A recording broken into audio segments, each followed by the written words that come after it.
বিএনপির এক নেতা কালকে আমার স্টেজে বাগেরহাট বলতেছে, কয় যে আমি একটা স্বপ্নে দেখছি। উনি নিজেই বলতেছে দিন ভরে যা কল্পনা করি স্বপ্নে হয়তো মানুষ তাই বেশিরভাগ দেয়। তা আমি তো এই আমলিগ বিরোধী স্বপ্নে মানে কল্পনা করি। তো স্বপ্নে দেই যে আমাদের এলাকার এক নেতা বাড়ি আমি রাত্রি গেছি, যাইয়া তারে মারার জন্য আমরা কয়জনে অ্যাটাক করে ফেলছি। তখন নেতা করছে যে আমারে মারিও না, আমারে মারিও না, মারামারির দরকার নাই, আমার ওই পালংয়ের চালিটা উঠো। তা স্বপ্নে সেই চালি উঠলাম। চালি উঠানোর পরে দেই যে বস্তা ভরা টাকা। পরে কলে যে এই বস্তা তুমি নিয়ে যাও, আমারে মারিও না। শেষে সেই 4 বস্তা মাথায় হচ্ছে, মাথায় হয়ে আটা দিছি। এমনি চিন্তা হচ্ছে এতটা কোয়ানে তো ওই চিন্তা হচ্ছে সজাগ হয়ে যায়, সজাগ হয়ে যায় যে কোলবালিশ মাথার উপরে। স্বপ্নে এর আল্লাহর কিনে যদি মিথ্যে কথা কালকে উনি করেছে। আমি কে আমার একটা ওয়াজ শেয়া হয়ে গেল। বিলাইতি কি স্বপ্নে দেখে? বিলাইতি ইঁদুর স্বপ্নে দেখে না, বিলাইতি ইঁদুর স্বপ্নে দেখে। আমরা টাকা স্বপ্নে দেখি, যে যা মোহাব্বত করে সে তাই স্বপ্নে দেখে। আর এক স্বাস্থ্য ভাই কয়েকদিন পর করছে বাড়ি ছোট ছেলেটা যে কি হবে, মারবে না বাসু, কি যে বুদ্ধি আল্লাহ তারে দিছে, কি তার দায়িত্ব জ্ঞান, ও মনে হয় বাঁচবে না। কি হয়েছে? কয় সেদিন আমি ডাঙ্গায় চলে গেছি, বিড়ি নীতি মনে নাই, বালিশি তলে তো সেই বিড়ি দৌড়িতে দৌড়িতে আগুই দিয়েছে। ও যে বড় হলি কি হবে? আমি কই কি হবে তুমি না বললে আমি বুঝছি, তুমি বিড়ি খাও গাঁজা খাবে আল্লাহ বাঁচান। কতক্ষণ তুমি মা হারাম খাও, তুমি বাপ হারাম খাও। রাস্তায় 5 টাকা 10 টাকা নোট ফেলানো দেখলে ডাক দেয়, কাটা পড়ছে নিয়ে যান। 5 টাকা 10 টাকা 1000 টাকার একখান যদি পায় তাহলে যদি পকেটে দিয়ে যাতে কেউ না দেয়। তো ঈসা আলাইহিস সালাম বলে জি আল্লাহ, এর চেয়ে আশ্চর্য কি হতে পারে? কয় কি, আমার আখেরি নবী মুহাম্মদুর রাসূলুল্লাহ সাল্লাল্লাহু আলাইহি ওয়াসাল্লামের উম্মতের জন্য প্রত্যেক বছর রমজানে একটা রাত আমি বরাদ্দ করেছি। ওই এক রাত ইবাদত করলে আমার যে কোনো উম্মত, আমার যে কোনো বান্দা, ওই নবীর উম্মত যে কোনো বান্দা, আইলো নাংলা সাইসো কৃষক মির্চর মূর্খ শিক্ষিত অশিক্ষিত আলেম পাবলিক তার মোল্লা মুন্সি যেই হোক না কেন, এনিম্যান এভরিবডি নারী আর পুরুষ, ওই এক রাত যদি ইবাদত করে এই যুবকের 400 বছরের ইবাদতের চাইতে বেশি নেকি তাকে দেওয়া হবে। শুনে ঈসা আলাইহিস সালাম কয় ওরে আল্লাহ কি ঠকা ঠকছি, রব্বি আতা জালুনি উম্মতা জালিকান নবী, আল্লাহ তালিকে আমার একটু সেই নবীর উম্মত বানানো যায়, আমার একটু সেই নবীর উম্মত বানানো যায়।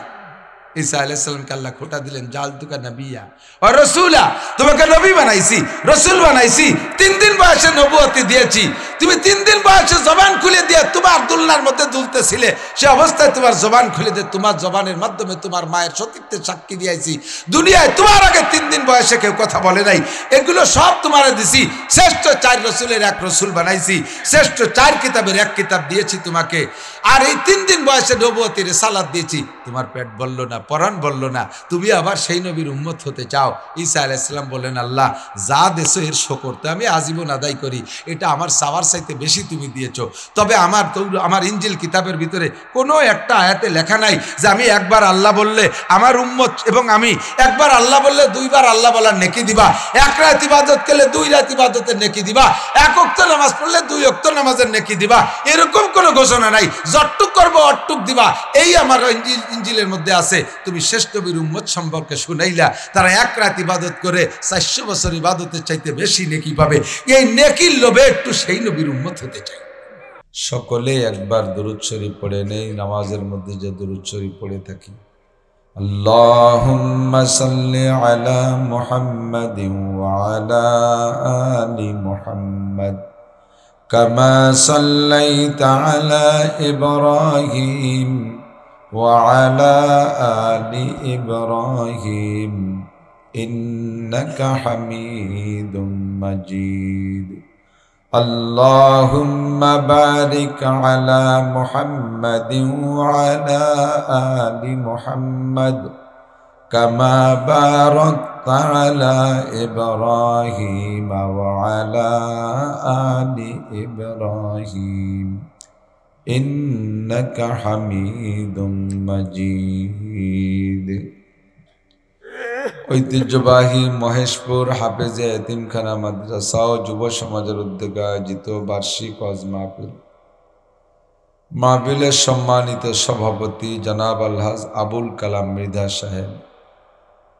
এতক্ষণ পর্যন্ত বয়ান করেছেন হাক্কানি উলামায়ে কেরাম, মাদ্রাসার সুযোগ্য সুদক্ষ মোহতামিম সাহেব হুজুর, আসাতিজায়ে কেরাম, আজিজ আমতুলাবা,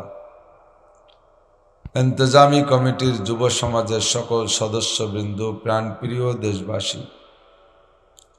অত্যন্ত দামি মাসের একেবারে শেষ তারিখ, সৌদি আরবে চাঁদ উঠছে আজকে, ইনশাআল্লাহ আমাদের আকাশে আগামীকাল উঠবে।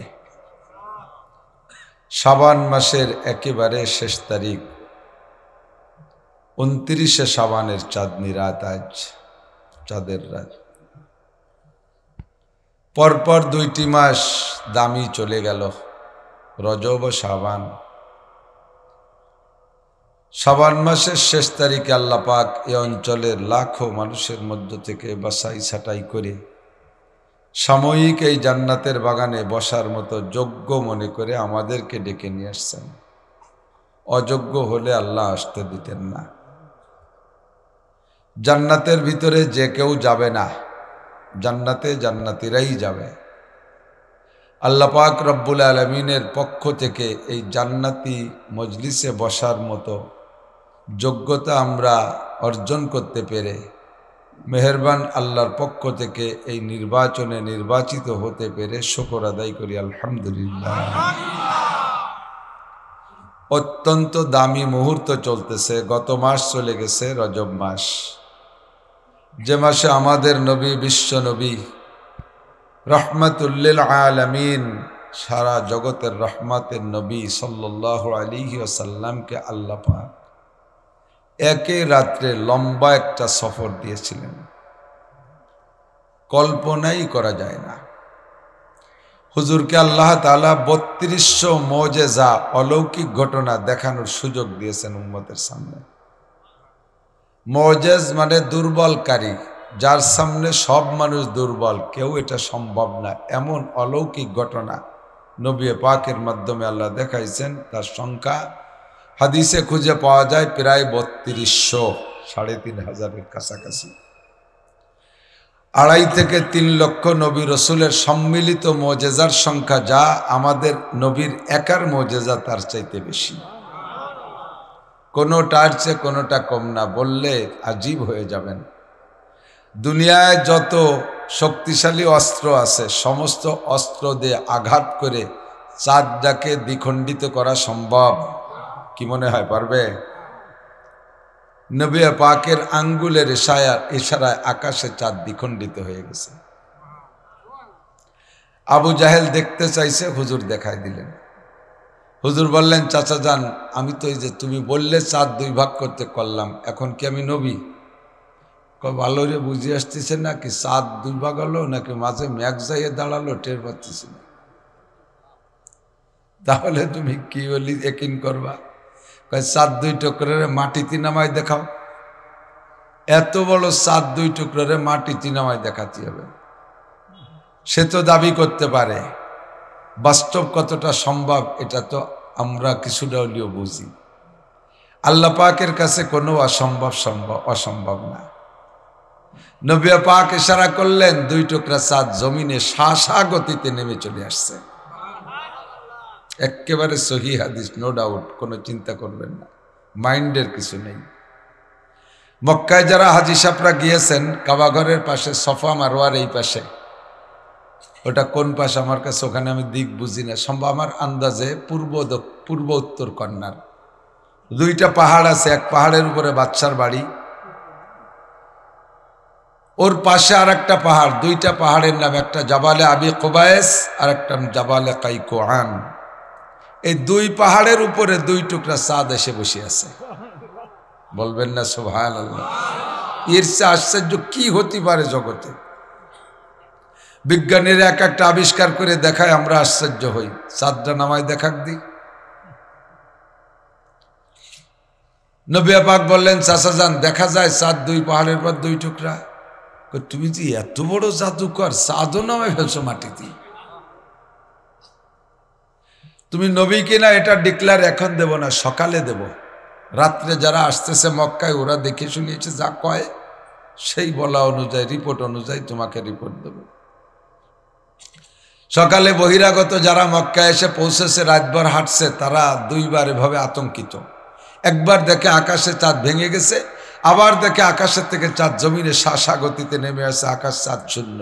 ওরা মনে করছে যে কিয়ামত তো এরকমই হবে, শুনেছি যে চন্দ্র খসে পড়বে, চাঁদ আকাশের থেকে সূর্য উড়ে চলে যাবে, এ তো তাই শুরু হলো, মনে হয় কিয়ামত হবে।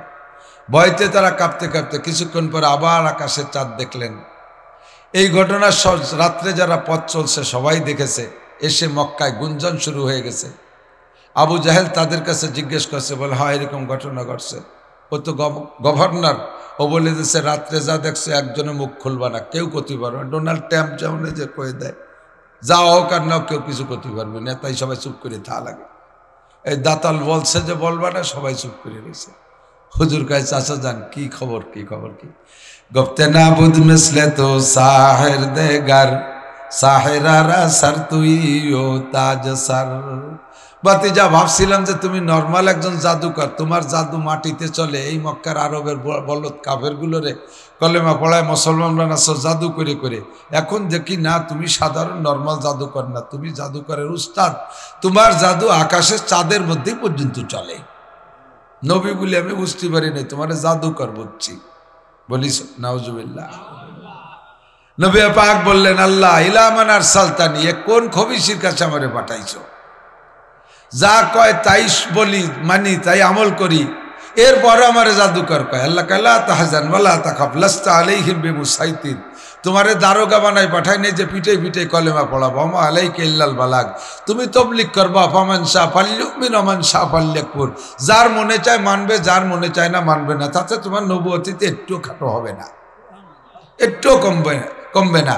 ও বিয়াদবি করার কারণে কপাল পুড়লি ওর পড়বে। খতামাল্লাহু আলা কুলুবিহিম, ওর অন্তরে আল্লাহ মোহর লাগাই দিছে, ওর কলব দিয়ে বসবে না কিছু। ও আলা সামঈহিম, কানের সামনে পর্দা লাগাই দিছি, ও শুনিও শুনবে না। ও আলা আবসারিহিম গিশাওয়া, তার চোখের সামনে পর্দা ঢেলে দিয়েছি, হক জিনিস দেখেও না দেখার ভান করবে। এমন করে নবী পাক চাঁদকে দ্বিখণ্ডিত করে দেখালেন, একটা মুজিজা। কাফেররা এসে বলে, মুহাম্মদ ওই গাছটারে যদি তুমি আঙ্গুলের ইশারা দেবা, তুমি ডাক দিয়ে কাছে টেনে আনতে পারো, তাহলে তোমাকে বুঝবো তুমি নবী। হুজুর বলেন, ইয়া শাজার তাআল্লা দাইয়া, ও গাছ তুই একটু আমার কাছে আয়। যেমন দেখেন এক্সকাভেটর দিয়ে টান দিয়ে গাছটা মড়মড় করে উঠাই ফেলায়, কেউ হাত দেওয়া লাগে না, গাছটা শিকড় থেকে মলমল করে উঠে। গাছটার নিজের শিকড়ের পায়ে হেঁটে নবী পাকের কাছে এসে চুপ করে দাঁড়িয়ে নাই। গাছেও কয় আশহাদু আল্লাহ ইলাহা ইল্লাল্লাহু ওয়া আশহাদু আন্না মুহাম্মাদান আবদুহু ওয়া রাসূলুহু, বলি সুবহানাল্লাহ। যার কপালে হিদায়াত আছে, মাইয়াহদিল্লাহু ফাহুয়াল মুহতাদ, ওই জায়গা দাঁড়াইয়া অনেকেই কলেমা পড়ে ফেলাইছে, এই মুহাম্মদ নবী ছাড়া আর কিছু হতে পারে না। লা ইলাহা ইল্লাল্লাহ মুহাম্মাদুর রাসূলুল্লাহ, একদল কলেমা পড়ে ফেলাইছে। আর একদল কয় গুপ্তে নাবুদ মিসলে তুসা হৃদয়গার, সাহেরারা সার তুই ও তাজ সার, তোমার মতো জাদুকর জগতে হয় না। একদলে কয়ে যায়, ওয়ামাই ইউদ্লিল ফালান তাজিদ লাহু ওয়ালিয়াম মুরশিদা, যাকে আল্লাহ হিদায়াত না দেবে, সারা দুনিয়ার বক্তা বাটিয়ে খাওয়াইলেও সমস্ত নবী রাসূল একসাথে যদি তাদেরকে ওয়াজ করে, ওই গোষ্ঠীর কপালে কোনোদিন হিদায়াত হবে না। নবী রাস্তা দিয়ে হাঁটে, পাশের ছোট ছোট টিলা পাহাড়, ছোট বড় পাহাড়ে নবীকে সালাম দেয়, আসসালাতু আসসালামু আলাইকা ইয়া রাসূলুল্লাহ, আসসালাতু আসসালামু আলাইকা ইয়া হাবিবাল্লাহ। আমরা তো রাস্তায় দিয়ে হাঁটি, একটা ইটি, একটা পাথর, একটা মাটি ডেলায় আমাকে সালাম দেয় না?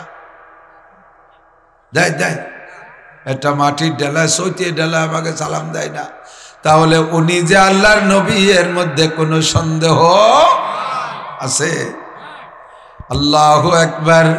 নবী পাকের যত মোজেজা তন্মধ্যে অন্যতম শ্রেষ্ঠ মোজেজা দুইটা।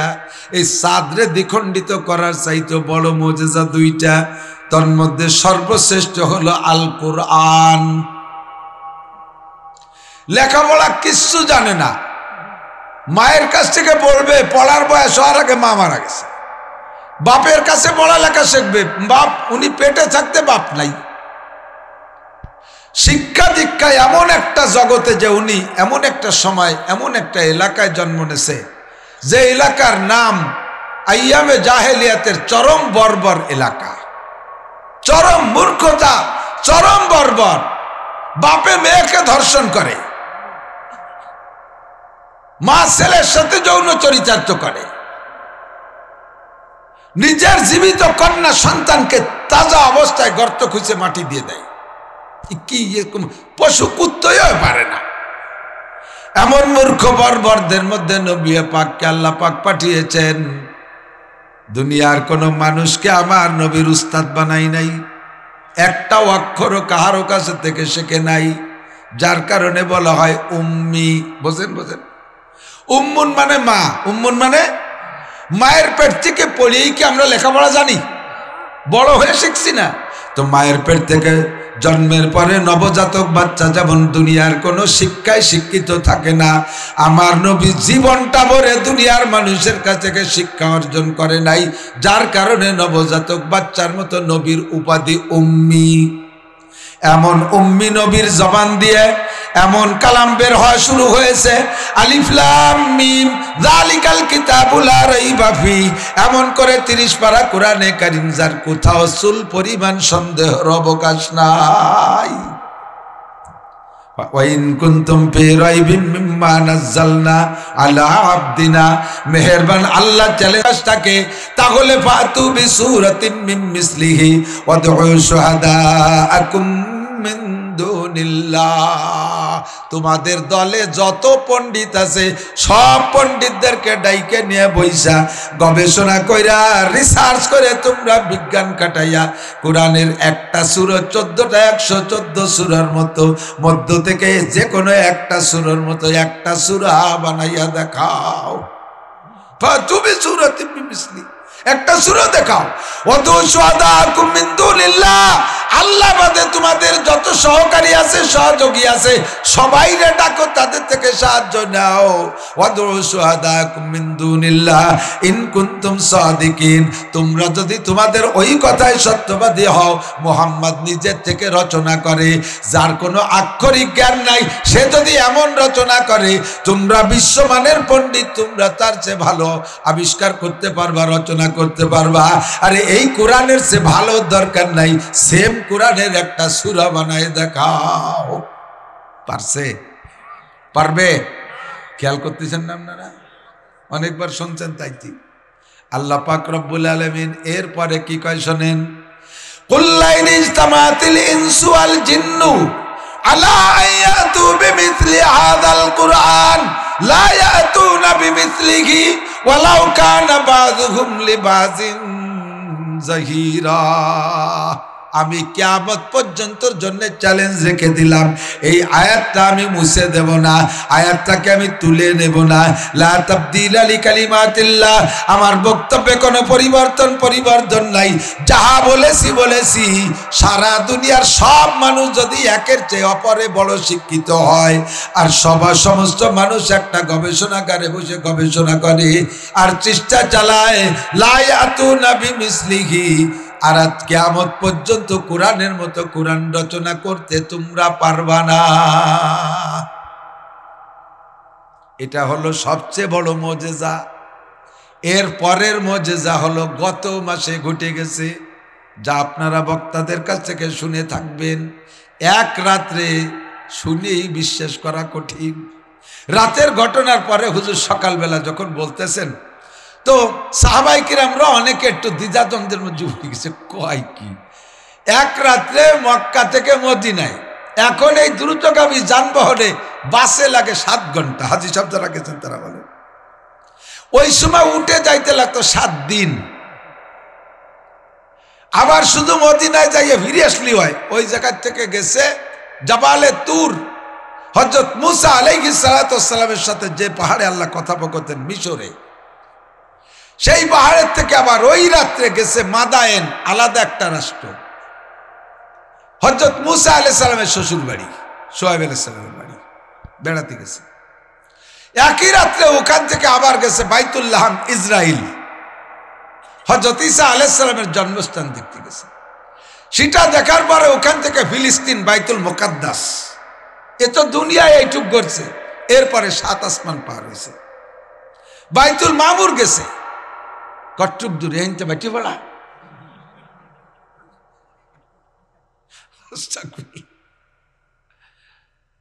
এই জমিনের থেকে নিয়ে প্রথম আসমানে ফাঁকা যতটুক, প্রথম আসমানের থিকনেস পুরো অতটুক। তাহলে কত? এই দুনিয়া মিলে যতটুক পরের ফাঁকা অতটুক, ওই ফাঁকা এই ফাঁকার প্রথম আসমান যতটুক, দ্বিতীয় আসমানের পুরো অতটুক। এভাবে গুণ হয়েছে। তাতে যে 7 আসমান যে জায়গা শেষ হয়েছে জমিনের থেকে, ওখান থেকে আরো অত দূর বাইতুল মামুর, ফেরেশতাদের মসজিদ। অনেক ফেরেশতারা নামাজ পড়ে, কোনো মানুষ যায় না। এখান থেকে বাইতুল মামুর যত দূর হলো, বলতেছি খালি শুনতেছেন, হিসাব করতেছেন কট্টু। এখান থেকে বাইতুল মামুর যত দূর হলো, ওখান থেকে সিদরাতুল মুনতাহা আরো অত দূর। এক রাত্রে গেছে। সিদরাতুল মুনতাহায় যাইয়া জিব্রাইল থামিয়ে গেছে, বুরাকও থামিয়ে গেছে, উপরে আর যাওয়া যাবে না।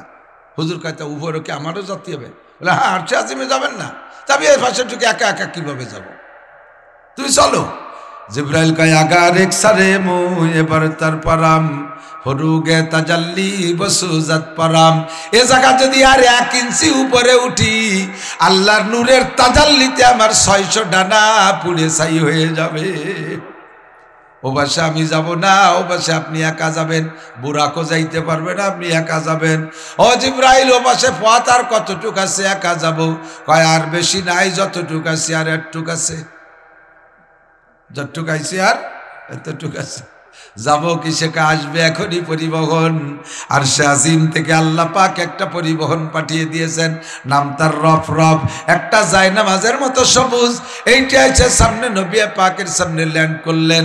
নবী পাককে জিব্রাইল বলবেন ইরকাবালা হাজা, এইটার উপরে উঠে বসেন। বসার সাথে সাথে কথা নাই, বার্তা নাই, একে টানে শা গতিতে আর সে আজিমে নিয়ে পৌঁছাই দিছে। আরশে আজিমে যাইয়া রফরফ যখন ল্যান্ড করেছেন, রফরফ থেকে নামি আল্লাহর কুরসির সামনে যাবেন নবী। পায়ে ছিল জুতা, জুতাটা খোলার জন্য একটু কুজো হইছে। আল্লাহ পাক রব্বুল আলামিন ডেকে বলেন মা তাসলা ইয়া হাবিবি, বন্ধু কি করেন? আল্লাহর রাসূল জবাব দেন আকলাহুনা আলাই, আমি আমার জুতো খুলি। কেন জুতো খোলেন? কয় আল্লাহ আমি জানি কোরআনে কারিমের মধ্যে তুমি জানাই দিছো মুসা নবীকে তুর পাহাড়ে ডেকে পাঠাইছিলে। মুসা নবী তুর পাহাড়ে তার পরনের জুতা, পায়ে জুতা অবস্থায় যাইতে চাইলে তুমি বলেছিলেন ইয়া মুসা ফাখলানা আলাইক ইন্নাকা বিল ওয়াদিল মুকাদ্দাসি তুয়া। মুসা এই পবিত্র জায়গায় জুতা সহ আসতে পারবা না, তোমার পায়ের জুতা খুলে এসো। দুনিয়ার একটা পাহাড়ে সে জায়গা যদি মুসা নবীর পায়ের জুতা খুলে যেতে হয়, আর সে আজিমে তোমার পবিত্র চেয়ারের সামনে আমি জুতা পরে কিভাবে আসব? আল্লাহ পাক বলেন বন্ধু, মুসার জুতা আর তোমার জুতা এক দামে বিক্রি হয় না। মুসার জুতা পাই দিয়া তোর পাহাড়ে যাওয়া যায় না, তোমার জুতা পরে আইসা আমার আরশে ধন্য করবা। জুতা সহ আসো। নবী পাক জুতা সহ গেলেন। আল্লাহর সামনে বসে আত্তাহিয়াত আবিষ্কার হলো। আল্লাহ পাক 50 ওয়াক্ত নামাজ দিলেন। সূরা বাকারার শেষ 2 আয়াত ওই জায়গায় বসে আল্লাহ পাক নিজ জবানে নবী পাককে শিক্ষা দিলেন। আগের টুক জিব্রাইল পড়াইছে, শেষে আমানা রাসূল থেকে শেষ 2 আয়াত আল্লাহ নিজেই পড়াই দিয়েছে সামনে বসে। কিয়ামত পর্যন্ত উম্মতের জন্য যত যা কিছু দরকার সব আল্লাহ পাক সামনে বসায় পড়াইছেন। নবী পাক বলেন আল্লামানি রাব্বি ফা আহসানা তালিমি। হে দুনিয়ার মানুষ, তোমাদের সবাইকে মানুষে পড়ায়, অন্য নবীদেরকে জিব্রাইল পড়াইছে, আর আমাকে স্বয়ং আমার আল্লাহ পড়াইছে। কাজেই বলো দুনিয়ার সব শিক্ষার চাইতে আমি নবীর শিক্ষা মন্দ না ভালো? আমার নবীর শিক্ষার চেয়ে শিক্ষা ভালো হইতে পারে না, নবীর আদর্শের চাইতে আদর্শ হতে পারে না। হুজুর বলেন ওয়া আদাবানি রাব্বি, এক যুবক আমার দিক, ওয়া আদাবানি রব্বি, আমাকে আমার আল্লাহ আদব আর আদর্শ শিক্ষা দিয়েছেন। যেখানে যা লাগবে, মানুষের সাথে সাক্ষাতের আদব, স্ত্রীর সাথে কথা বলার আদব, শাশুড়ির সাথে সাক্ষাতের আদব, শ্বশুরের সাথে সাক্ষাতের আদব, মুরব্বীদের সাথে সাক্ষাতের আদব, সামাজিক যেখানে যা লাগবে সব কিছু আমাকে আল্লাহ পাক শিক্ষা দিয়েছেন। এর নাম হলো আদব। কাজেই ফা আহসানা তাদিবি, দুনিয়ার সমস্ত আদব আর আদর্শের চাইতে আমার নবীর আদব আর আদর্শ সব চাইতে ভালো। সব শিক্ষা দিয়ে খামসিনা সালাওয়াত, নামাজ দেশে 50 ওয়াক্ত। কয় ওয়াক্ত আমরা পড়ি? কয় ওয়াক্ত নামাজ দেশে? 50 ওয়াক্ত। হুজুর বেশি নামাজ পাইয়া খুশিতে চলে আইছে, কারণ হুজুর তো নামাজের ভক্ত। যে যার ভক্ত সে তা পাই বেশি বালি খুশি হয় না। আমরা সবাই টাকার ভক্ত না? টাকার ভক্ত না কিনা? বেশি দিলে কিনা খুশি না হয়? মাঝে মাঝে আমার এসে কয় হুজুর আজের তো দাঁত দিচ্ছি, কয় টাকা দেবো, কত টাকা দিতে হবে? আমি যত বেশি দিবা তত বেশি খুশি। এনার বলা বলির কি আছে? যত গুড় তত মিঠিয়া। আমরা টাকার এত ভক্ত, স্বপ্নে যে কালকে একজন করছে, কি আর কব। বিএনপির এক নেতা কালকে আমার স্টেজে বাগেরহাট বলতেছে, কয় যে আমি একটা স্বপ্নে দেখছি। উনি নিজেই বলতেছে যে দিন ভরে যা কল্পনা করি স্বপ্নে হয়তো মানুষ তাই বেশিরভাগ দেয়। তা আমি তো এই আমলিগ বিরোধী স্বপ্নে মানে কল্পনা করি। তো স্বপ্নে দেই যে আমাদের এলাকার এক নেতা বাড়ি, আমি রাত্রি গেছি, যাইয়া তারে মারার জন্য আমরা কয়জনে অ্যাটাক করে ফেলছি। তখন নেতা করছে যে আমারে মারিও না, আমারে মারিও না, মারামারির দরকার নাই, আমার ওই পালংয়ের চালিটা উঠো। তা স্বপ্নে সেই চালি উঠলাম। চালি উঠানোর পরে দেই যে বস্তা ভরা টাকা। পরে কলে যে এই বস্তা তুমি নিয়ে যাও, আমারে মারিও না। শেষে সেইটা আর বস্তা মাথায় হচ্ছে, মাথায় আটা দিছি। আমরা চিন্তা হতেছি এত টাকা আনে, তো চিন্তা হতে সজাগ হয়ে যায়, সজাগ হয়ে যায় যে কোলবালিশ মাথার উপরে। স্বপ্নে এর আল্লাহর কিছু যদি মিথ্যে কথা কালকে উনি করেছে। আমি আমার একটা ওয়াজ শেয়া হয়ে গেল। বিলাইতি কি স্বপ্নে দেখে? বিলাইতি ইঁদুর স্বপ্নে দেখে না, বিলাইতি ইঁদুর স্বপ্নে দেখে। আমরা টাকা স্বপ্নে দেখি, যে যা মোহাব্বত করে সে তাই স্বপ্নে দেখে। নবী পাক বলেন হুব্বিবা ইলাইয়া মিন দুনিয়াকুম সালাস, দুনিয়ার 3টে জিনিস আমার ভালো লাগে। আত্তিবু ওয়াল মারআতু ইলা কুররাতু আইনি ফিস সালাত। 1 নম্বরে আতর সুগন্ধি ভালো লাগে, 2 নম্বরে নারী জাতি আমার ভালো লাগে। যে যেমন নারী তাকে সেভাবে, মাকে মা হিসেবে ভালো লাগে, দাদিকে দাদি হিসেবে ভালো লাগে, স্ত্রীকে স্ত্রী হিসেবে ভালো লাগে। আত্তিবু ওয়াল মারআত, 2 নম্বরে নারী জাতি ভালো লাগে। 3 নম্বরে কুররাতু আইনি ফিস সালাত, আমার চোখের শীতলতা আসে নামাজে, নামাজ আমার ভালো লাগে। এই নামাজ মোহাব্বত করে ভালো লাগে, এজন্য আল্লাহ পাক 50 ওয়াক্ত নামাজ দিয়েছে। খুশিতে আর হুজুর ডানি বামে না তাকাইয়া 50 নিয়ে চলে আসছে, মনে মনে গর্ব করতেছে। বিগত কোন নবীর উম্মতকে আল্লাহ এত নামাজ দেয় নাই, আমার উম্মতকে ভালোবাসে বিদায় এত নামাজ দিয়েছে। খুশিতে নিয়ে চলে আসছে। 5ম আসমানে আসলে মুসা আলাইহিস সালামের সাথে সাক্ষাৎ। মুসা নবী কয় ইয়া মুহাম্মদ বিমা জিতা মির রাব্বিক, ও মুহাম্মদুর রাসূলুল্লাহ, আপনি আপনার রবের কাছ থেকে কি নিয়ে আসছেন? এই কথা কইস কাই ওই শোন, নয় সরি যা, এই যে বাড়ি এই ডিস্টার্ব করিস। 500 বয়স নিয়ে আইসে ফাজলি বেতে। কি নিয়ে আসছেন? হুজুর বলেন খামসিনা সালাওয়াত, 50 ওয়াক্ত নামাজ। হুজুর একটু আনন্দ, 50 ওয়াক্ত নামাজ। ভাই মুসা কোনো নবীর এত দিনই আমার 50 ওয়াক্ত নামাজ দিচ্ছে। হযরত মুসা বলেন আফাক্কার, তা চিন্তা করছেন 50 ওয়াক্ত নামাজ মানে কতটুক পর পর পড়তে হবে না? শেষে হিসেব করে দেয় যে 20 মিনিট পর পর একাক ওয়াক্ত। কয় যে ওরে সর্বনাশ, 20 মিনিট পর পর একাক ওয়াক্ত বইয়ে পিঠে বাথরুম সারিটারি ওযু বানাতে হতে তো এক ওয়াক্ত ভর্তি ভর্তি আর এক ওয়াক্ত। তাই তো ঠিকই তো, কিন্তু মেলা হয়ে গেছে না ভাই। মুসা আলাইহিস সালাম কয় একেবারে নিচে চলে গেলে আসতে পারবেন না, উপরে থাকতে থাকতে সুম্মারজি একটু ফিরে যান, সুম্মাস্তাকিল, একটু কমায় আসেন। হুজুর কয় তার ঠিকই কইছেন, তাই যাই। ও জায়গা থেকে ফিরে ব্যাক করছে।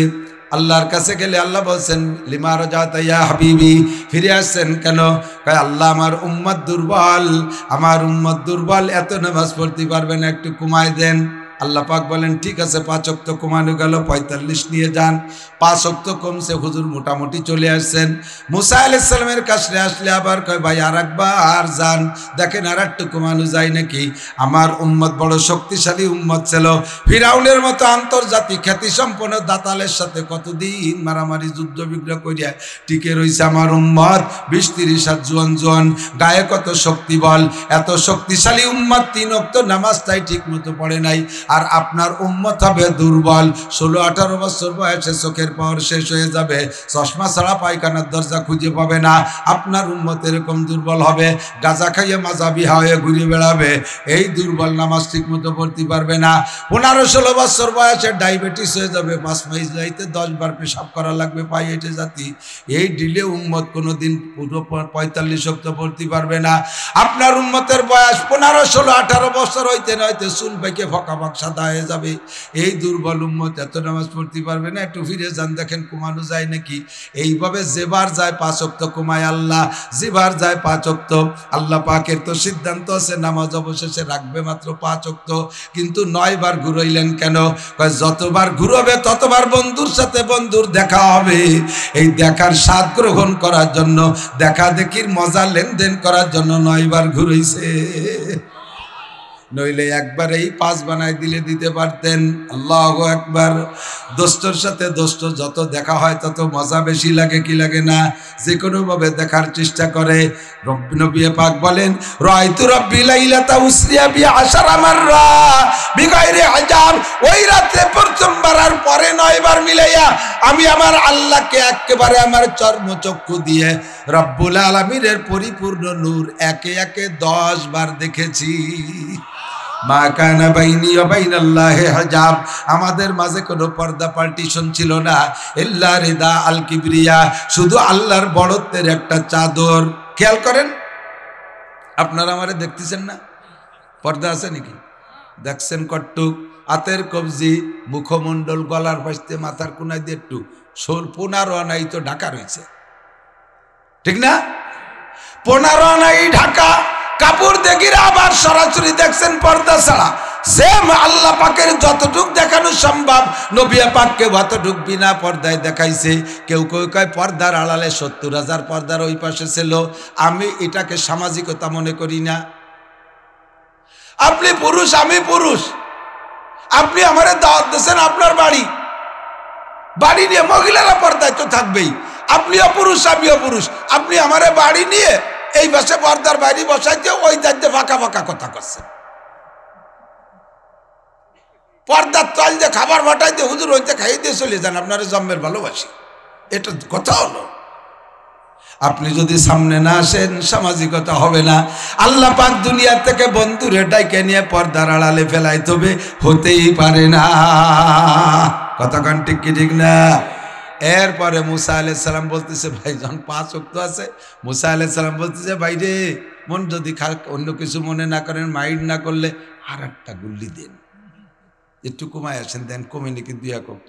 হুজুর কয় যে বাড়ি যায় 5 রাইখে দেয়, যেবার যাই 5 রেখে দেয়। এখন আছে 5, এবারও গেলে সিস্টেমে 5ই রেখে দেবে।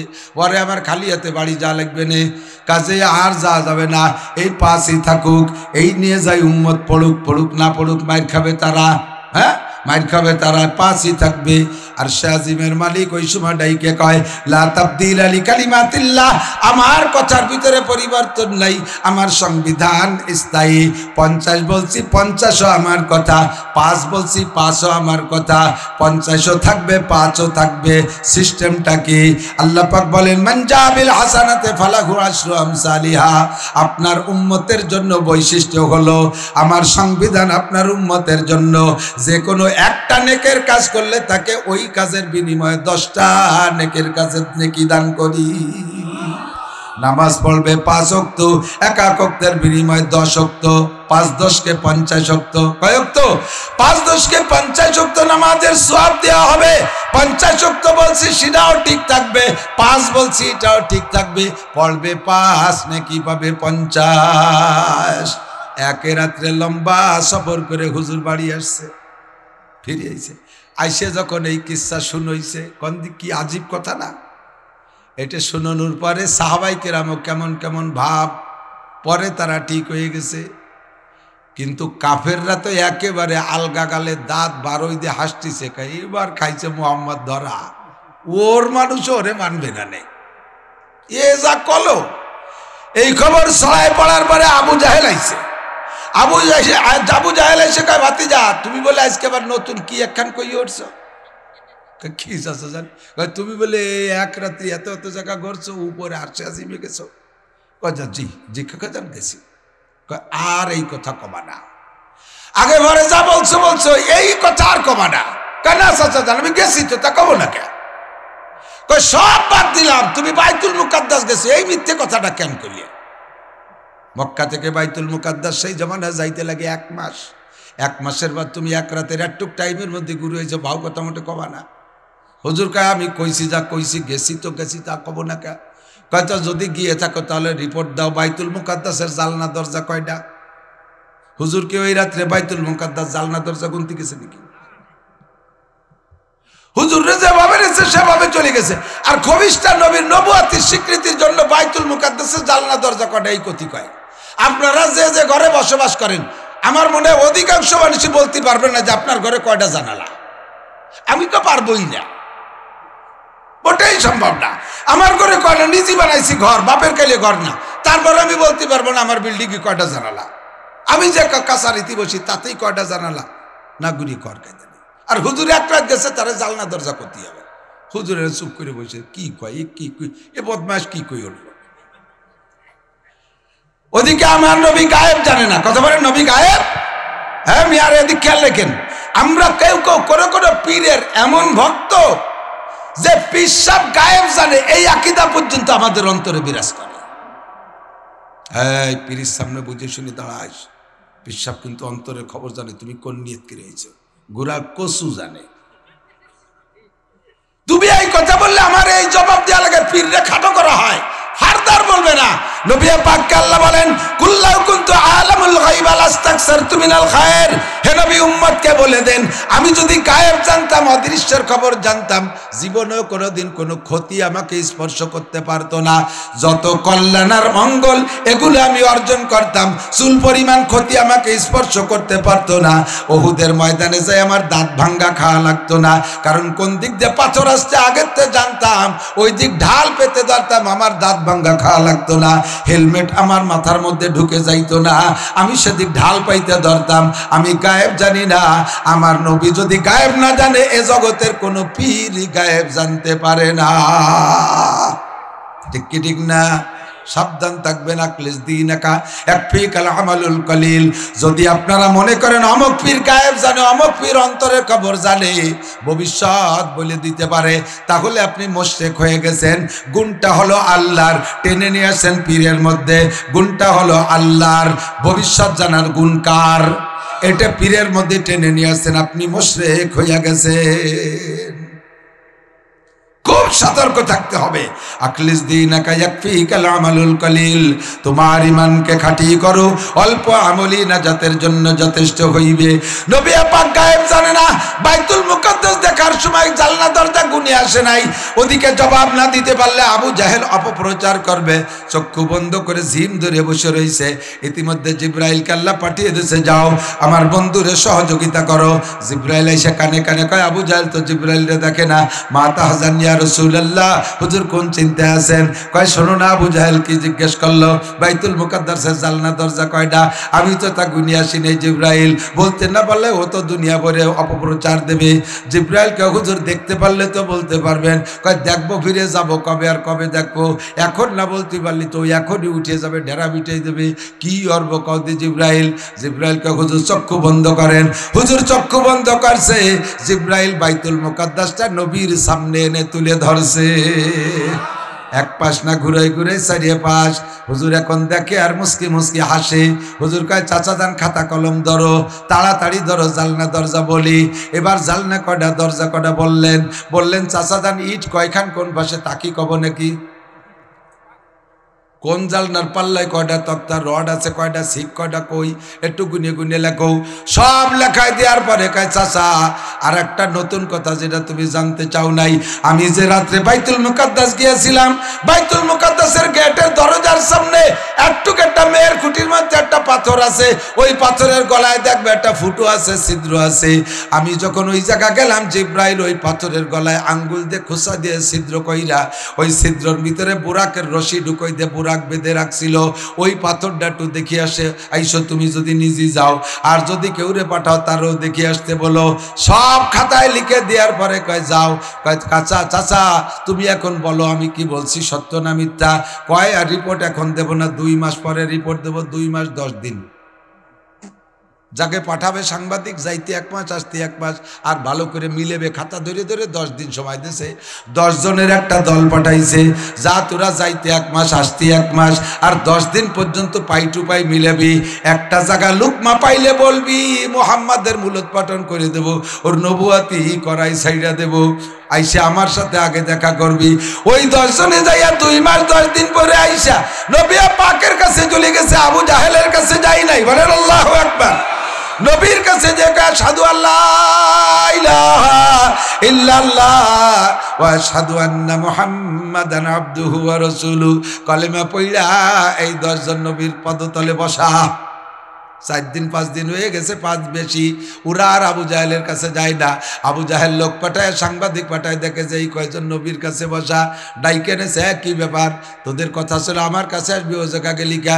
তোর কাছে আর জীবনেও কোনোদিন আসবো না, সাড়ে শয়তান। কয় কে কি হয়েছে? কয় মুহাম্মদ যা বলেছে সব সত্য, কোনো জায়গা মিথ্যার গন্ধ নাই। কাজেই আমাদের শতভাগ বিশ্বাস মুহাম্মদুর রাসূলুল্লাহ আল্লাহর নবী ও রাসূল। কথা বলেন ঠিক না? আমরা বলি আশহাদু আল্লাহ ইলাহা ইল্লাল্লাহ ওয়া আশহাদু আন্না মুহাম্মাদান আবদুহু ওয়া রাসূলুহু।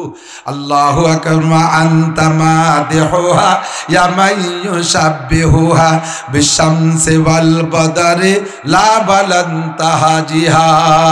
আমার নবীর প্রশংসা করতে যাইয়া দুনিয়ার যার সাথে উদাহরণ দেব, নবীকে খাটো করা হবে। কথা কোন ঠিক কি ঠিক না? নবী নূর না মাটি? ও ঝগড়া করতে গেলেও নবীরে খাটো করা হয়। আমার নবী নবী, আমার নবী আদ্য দরকার নাই। বাকি যদি মাটির কই আমাকে দিকে আনতে পারি তাহলে আমাকে দাম বাড়ে। খেয়াল করেন এদিক থেকে। মানুষ মাটির তৈরি, মানুষ কিসের তৈরি? মাটির তৈরি। ফেরেশতা নূরের তৈরি, আর আল্লাহ নূর তৈরি না। আল্লাহ নূর, ফেরেশতা নূরের তৈরি, মানুষ মাটির তৈরি। আপনি আপনার যুক্তিতে বুঝে নেন। আমি এ জায়গায় ঝগড়া বাঁধাতে যাচ্ছি না, একটা ছোট্ট কথা কয়ে দিয়ে যাচ্ছি। এই নিয়ে কয়েকদিন পর্যন্ত ভাবিয়ে চিন্তে সাথে নিজেরা নিজের রেজাল্ট দেবেন। আমাদের যতদিন পর্যন্ত এই গোপালগঞ্জের পাওয়ার ছিল,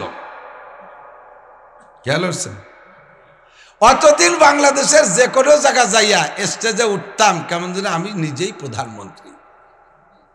এখন বাংলাদেশের যে জায়গা যাই সে জায়গা যাইয়ে ওই যে আমার বাড়ি সুলতানছি তাই কই, গোপালগঞ্জ কইস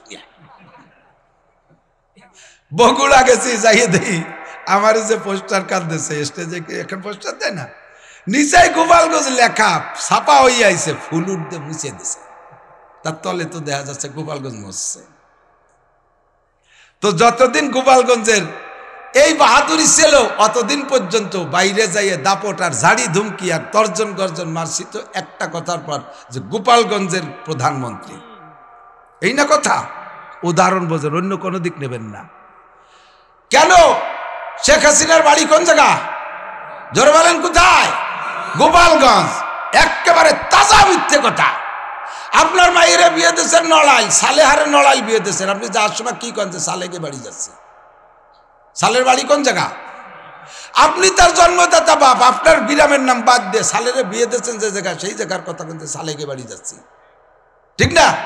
তাহলে মাইয়েরে বিয়ে দেওয়ার পরে শ্বশুর বাড়ির সাথে তার পরিচয় হয়, সেই হিসেবে প্রধানমন্ত্রীর বাড়ি কোন জায়গা? রংপুর। সেই রংপুর বাদ দিয়ে আমরা টাইনি টুনি গোপালগঞ্জ আনি কি জন্য?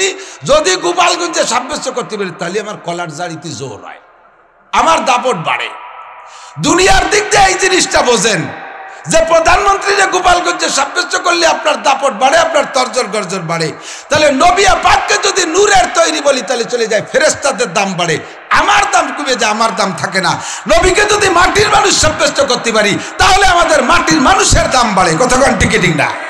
ও জায়গা দুনিয়া বোঝো, এ জায়গা কেন বোঝো না? ঠেলে ঠুলে অধিক দিতে চাও কে? সব দলিল পর্চাবাদ। আমার নবী মাটির তৈরি, কাজেই আমরা নবীর গুণে গুণী, আমরা নবীর দামে দামি। কথা বলেন ঠিক কি ঠিক না? বুঝে আসছে কথা? মা আনতা মাদিহুহা ইয়া মাইয়ুশাব্বিহুহা বিশামসি ওয়াল বাদারে লা বালান্তাহা। কষ্ট হচ্ছে আপনাদের? বছরের শেষ মাহফিল আজকে, কালকে রাত্রির ইতিহাস মাসখানিকের মধ্যে পাবেন না বক্তাকে মাঠে। কাজেই আপনাদেরও ভাগ্য ভালো, আমারও সুযোগ আছে, আর কোনো বিড়ম্বনা নাই, সারা রাত দরকার হয় চলবে। আরে বাবা কি গরজ, শেষে ভজর পড়িয়ে দিবে নাকি না? আল্লাহু আকবার। টাইম মতো শেষ হয়ে যাবে। লা তাহজান ওয়া লা তাকাম। আমার নবী যে আমাদের নবী মুহাম্মদুর রাসূলুল্লাহ, এতে আমরা খুশি না বেজার? সব নবীর চাইতে আমরা এই নবীর উম্মত হতে বেজার না খুশি? আল্লাহু আকবার। ইয়া ইলা কি বলে আল্লাহ রাব্বুল আলামিন আমাদেরকে এই নবীর উম্মত বানাইছে। আল্লাহ এই কথা বলার পর মুরব্বীরা ভয় পেয়ে চলে যাচ্ছে। না না বাবা, ও পানি পাল্টাতে পেশাব করে আসেন, বসেন। মানুষ অনেকক্ষণ বসে থাকলে এরকম হয়। আমি তো চেয়ারে বসার পরে পেশাব টেশাব খাই না, নইলে ঘরে বসে থাকলে 20 মিনিট পর পর একবার যা লাগে। এ জায়গা বসলে রস কষ্ট শুয়ে যায়। আল্লাহু আকবার। আমরা মুহাম্মদুর রাসূলুল্লাহ সাল্লাল্লাহু আলাইহি ওয়াসাল্লামের উম্মত, বলি আলহামদুলিল্লাহ। ঈসা আলাইহিস সালাতু ওয়াস সালামের একটা ছোট্ট গল্প বলে অজের দিকে যাচ্ছে, এদিকে আসেন। আমি যা পড়ছি সেদিক যাই নাই, এখন যাবো সেদিকে একটু পরে। ঈসা আলাইহিস সালাতু ওয়াস সালাম একদিন এক যুবকরে পাইছে পাথরের মধ্যে, গোড়ার টুক থাকে এনতে কই, যুবকরে পাইছে পাথরের মধ্যে আটকা। কিভাবে বের করছে? ঈসা আলাইহিস সালামকে আল্লাহ বলে ইজরিবি আসাকাল হাজার, তোমার লাঠি দিয়ে পাথরটা বাড়ি দাও তো। ঈসা যখন বাড়ি দিয়েছে, পাথর দুই টুকরা দুই দিক সরে চলে গেছে। এক যুবক সেই পাথরের মধ্যে বন্দী ছিল, এখন বের হয়ে গেছে। আরে পাথরের মধ্যে বন্দী থাকে মানুষ, এটা ভাবা যায় নাকি? এটা ঈসা আলাইহিস সালামের মুজিজা। পাথরের ভিতর থেকে যুবক বেরোইছে, সে যুবক গাঁজা খাওয়া যুবক না, যায় নামাজের পর দাঁড়ায় দাঁড়ায় নামাজ পড়তেছে। সালাম ফিরানোর পরে ঈসা আলাইহিস সালাম যুবকরে দেখে তো আশ্চর্য, যে পাথরের ফুটো নাই, ছিদ্র নাই, ও অক্সিজেন নাই কোন জায়গায় দিয়ে, আর এর মধ্যে থাকেই বা কিভাবে? পাইয়ে বলতেছে, যুবক কামতা আবুদাল্লাহ ফি হাযাল হাজার, ও যুবক এই পাথরের মধ্যে কতকাল ইবাদত করো? যুবক কয় তাকরিবান 400 আম, আনুমানিক 400 বছর। কয়শো বছর? 400 বছর ইবাদত। এর ইবাদত দুনিয়ার কোনো মানুষের জন্য নাকি আল্লাহর জন্য?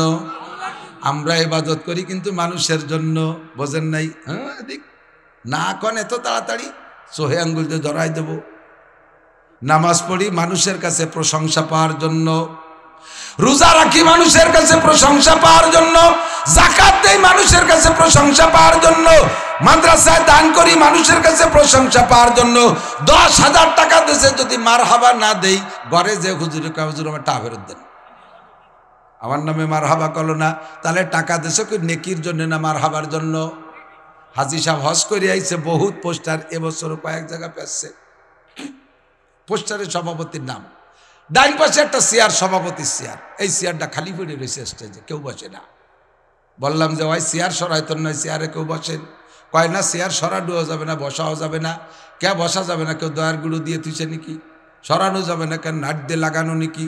কয় না দুই সমস্যার এক সব কোনোটা না। সমস্যা হলো চেয়ার সভাপতি, তার ডাক দেন চেয়ারে সভাপতি বসুক। কয় উনি আইসে অভিমান করে চলে গেছে। কেন অভিমান? কয় ওনার নাম লেখা হয়েছে এখানে, উনি এবার হজ করে আসছে, ভুল করবে পেরেছে, ভুল করে আলহাজ লেখে নাই। কি লেখে নেই? আলহাজ লেখে না। উনি পোস্টার দেখে খুব গরম হয়ে গেছে, আমাকে তো মাহফিলে হতে দেবে না প্রায়। উনি বললেন 8 লক্ষ টাকা দিয়ে হজ করে আসছি, কয় টাকা লাগতো পোস্টারে আলহাজ লিখতে? আমার নামের শুরুতে আলহাজ লেখা হয় নাই, আমি এই চেয়ারে কিভাবে বসি? আলহাজ লেখে নাই বলে চেয়ারের মধ্যে আল ঢুকতে পারতেছে না, একজনই চলে গেছে। এই যে হজ করছে আল্লাহর জন্য না মানুষের জন্য, আলহাজ উপাধি পাবে সেই জন্য। কতক্ষণ এইরকম ইবাদত যা করি মানুষের প্রশংসা পাওয়ার জন্য, এরে বলে শিরক ফিল ইবাদত। আল্লাহ কয় ওয়ালা ইউশরিক বিইবাদাতি রাব্বিহি আহাদা। রমজান চলে যাওয়ার পরে সাত দোকানে বসে একদল গল্প মারে, জীবনেও কোনোদিন রোজা ছাড়ি নেই, কোনোদিন রোজা ছাড়ি নেই। তোর চেহারা দিতে আছে বুনো বুনো, নামাজ কালাম করে নামাজই খালি পড়ি নে, রোজা ছাড়ি নে কোনোদিন। হ্যাঁ আছে না এরকম? আস্তাগফিরুল্লাহ। এই যে লোকটা আলহাজ দাবি করছে, কয়বার হজ করছে? কয়বার? যে হজ করে তারে আলহাজ বা হাজি কয় আরবিতে, যে নামাজ পড়ে তারা আরবিতে মুসল্লি কয়। সালাত মানে নামাজ, যে পড়ে তারে মুসল্লি কয়। রোজারে আরবিতে কয় সওম, যে রোজা রাখে তারে কয় সায়েম, তারে কি কয়? সায়েম। যাকাত আরবি শব্দ, যে যাকাত দেয় তারা আরবি ভাষায় বলে মুজাক্কি। কি কয়? মুজাক্কি। কথা কি বুঝছেন? তাহলে আপনি 50 বছর নামাজ পড়েন, 50 বছর আপনি মুসল্লি, আপনার নামের শুরুতে মুসল্লি তো লিখতে কর না। 40 বছর রোজা রাখেন, আপনার নামের শুরুতে সায়েম আব্দুর রহমান তো লিখতে কর না। 30 বছর যাকাত দেন, নামের আগে পরে তো মুজাক্কি আব্দুর রহিম লিখতে কর না। একবার হজ করে এসে হাজিতে আল লাগাতে হবে কে? এ জায়গায় আলহাজ বলতে হবে কেন? এত লোক কে? আলহাজ হলি দাম বাড়ে, ক্রেডিট বাড়ে, এই জন্য এই হাজিতে দাম নাই। তবলিগে গেছো তুমি 3 চিল্লে দিয়া, বছরে চিল্লে দাও, আইসে 4 দোকানে বসে গল্প মারে। যেদিন থেকে তবলিগে গিয়েছি নিসাবি চিল্লা মিস করি না, মাসে 3 দিন মিস করি না, সব গুজারি মার্কাজে যে করি। করো, তোমার লাভ হয়, তা 4 দোকানে গল্প মারো। যেদিন থেকে চরমোনাই গেছি, মাঘ অগ্রানের ফাল্গুনের একটা মাহফিলও মিস করি না। যাও, তোমার লাভ হয়, 4 দোকানে গল্প মারো কেন? এবার 500 কম্বল দিছি, দেশো তুমি আখিরাতে জান্নাতের কম্বল পাবা সেই আশায়, কিন্তু ক্যামেরা করে দুনিয়ায় ফেসবুকে ছাড়িয়ে দাও কা, আর এ কথা গল্প মারি বেড়াও। এক কম্বলেও তোমার জাহান্নামের আগুন থেকে বাঁচাইতে পারবে না। দান খয়রাত করে গল্প মারো। মসজিদ একটা বানাই দিয়ে গায়ে নিজেদের নেম প্লেট লিখে দাও, মসজিদ বানাই দিয়ে নেম প্লেট লিখে দাও, বাপের নাম নিজের নাম। স্কুল কলেজ সে জায়গা নিজের নাম বাপের নাম লেখো, মাদ্রাসা একটা বানায় নিজের নাম বাপের নাম লেখো। পোস্টার একটু, এই যে পোস্টার এটা আছে কিনা আমি দেখতেছি না, চোখ দিয়ে দেখতেছি না, পোস্টার একটু সাফাই দিয়ে পয়সা দিয়েছে, পোস্টারে কয় সৌজন্যে নানটু। কে এই জায়গায় সৌজন্যের দরকার কি? এ যা করছে সবগুলো মানুষের কাছে প্রশংসা পাওয়ার জন্য। পাগড়ি বাঁধতে মানুষে বলবে পাগড়িওয়ালা, একদল আছে দেয় না তসবি পড়ে, আল্লাহ আছে পকেটে আসেন দিয়ে আসি আটে আরে নজুলতে চালিয়ে এক জায়গায় বসে কথা করছে, তারপরে গুটি চলতেছে, দেখছেন না? এই তো কথা কইছে, আবার গুটি চালায়, কলম জারি হয়ে গেছে। তো কলম জারি হয়েছে, তাই মালা হাতে দিছিস কে? কলমে ভর্তি তাও কথা বলেন বঙ্গি আরো। আল্লাহ কয় উযকুরুল্লাহ যিকরান কাসীরা ওয়াসাব্বিহুহু বুকরাতা ওয়াসিলা। সকাল সন্ধ্যা তাসবিহ করো, অবিরাম জিকির করো। এর জন্য মালা দেওয়া লাগবে না। মালা ঝুলোয়ার পড়ে আর দেখায় যে আমি তাসবিহ পড়ি, আমি এই সমস্তগুলো শিরিক ফিল ইবাদত। এই ইবাদতে কোনো ফায়দা থাকবে না, ডানি বামে কিচ্ছু থাকবে না। মসজিদে যাইয়া ভাবতে হয়, জোরে জোরে কাজ দেয়, তার মানে আমি আইছি, তোমরা খেয়াল করো। এইগুলো সব শিরিক ফিল ইবাদত। ইমাম সাহেব যারা আছেন খেয়াল করেন, ওয়াজখালি পাবলিকের তা না, আমি আমার এওয়াজ আমারও করতেছি, কিন্তু এসব কিন্তু আমার দোষ আছে, সেই জন্য আমি বলতেছি। আমিও শুনতেছি, আপনারা শুনতেছি, আপনারা হিদায়াত পাবেন, আমিও পেয়ে যাবো, এই উদ্দেশ্যে আমি বলতেছি। ইমাম সাহেব যারা আছেন কিরাতে সুন্দর করবেন, কিরাত সুন্দর করবেন, কিরাতে কণ্ঠ দিয়ে পড়বেন, কিন্তু কণ্ঠ দিতে যাইয়া একেবারে টানতে টানতে কি টানতেছে তা ভুলিয়ে যায়। আমাকে এক সাথী ছিল আবুল হাসান ভাই, আজান দিচ্ছে মসজিদি, ওইটাই নিয়ে তাই হাইয়ালাল ফালারে টানতিছে, টানতে টানতে মনে নাই কারে টানতেছে, হাইয়ালাল ফালাহু আকবার, কারে টানতেছে মনে নাই, পরে যে আল্লাহু আকবার।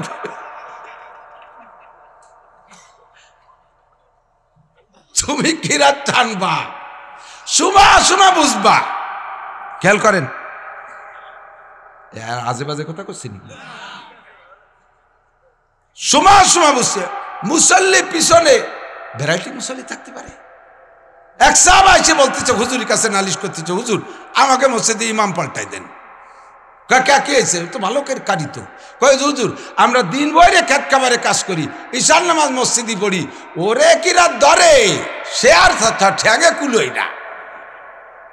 হুজুর তারে বললেন, মিয়া রেয়ায়তে মুসল্লিদের অবস্থার বিবেচনা করা এটা একটা শরিয়াত।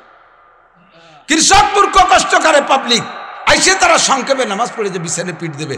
আর তুমি তো তোমার কাম নাই, তুমি মসজিদের ইমাম সাহেব 3 তলা 4 তলা টিফিনকারী বাড়ি লজিকি পাঠা দাও, 4 তলা ভরিয়ে খাইয়ে দেয়, পাঠায় দেয়, খাইয়ে দেয়, ব্যাট ডলে ডলে শীতে শুয়ে দাও, তোমার লম্বা কিরাত পড়তে উমন বাঁধে না।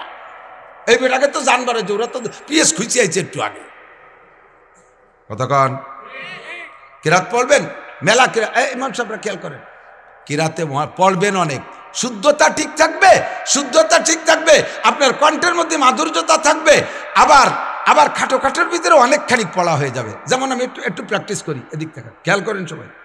আলহামদুলিল্লাহি রাব্বিল আলামিন আর রহমানির রহিম মালিক ইয়াউমিদ্দিন ইয়্যাকা না'বুদু ওয়া ইয়্যাকা নাস্তাঈন ইহদিনাস সিরাতাল মুস্তাকিম সিরাতাল লাযীনা আন'আমতা আলাইহিম গায়রিল মাগদুবি আলাইহিম ওয়ালাদ-দাল্লিন ওয়াদ-দুহা ওয়াল-লাইলি ইযা সাজা মা ওয়াদ্দা'আকা রাব্বুকা ওয়া মা ক্বালা ওয়ালাল-আখিরাতু খায়রুল লাকা মিনাল উলা ওয়ালাসাওফা ইউ'তিকা রাব্বুকা ফাতারদা আলাম ইয়াজিদকা ইয়াতীমান ফাআওয়া ওয়া ওয়াজাদাকা দাল্লান ফাহাদা ওয়া ওয়াজাদাকা আইলান ফাআগনা ফাআম্মাল ইয়াতীমা ফালা তাকহার ওয়া আম্মাস সাইলা ফালা তানহার ওয়া আম্মা বিনি'মাতি রাব্বিকা ফাহাদ্দিস। হাফেজরা যারা আছেন তারা বলেন আমি ভুল পড়ছি, ইনশাআল্লাহ বলতে পারবেন না, আমি তাজবিদের পর মাহের। এবার আপনি এই ওয়াদ-দুহারে পড়তে পারেন। এমন করিয়া সেদিন একজন এক ওয়াল আসরির নামাজ পড়তে যাইয়া আমার জান বাড়ে গেছে। ওয়াল আসরি ইন্নাল, সেই যে দিছে ইন্নাল ইনসানা লাফি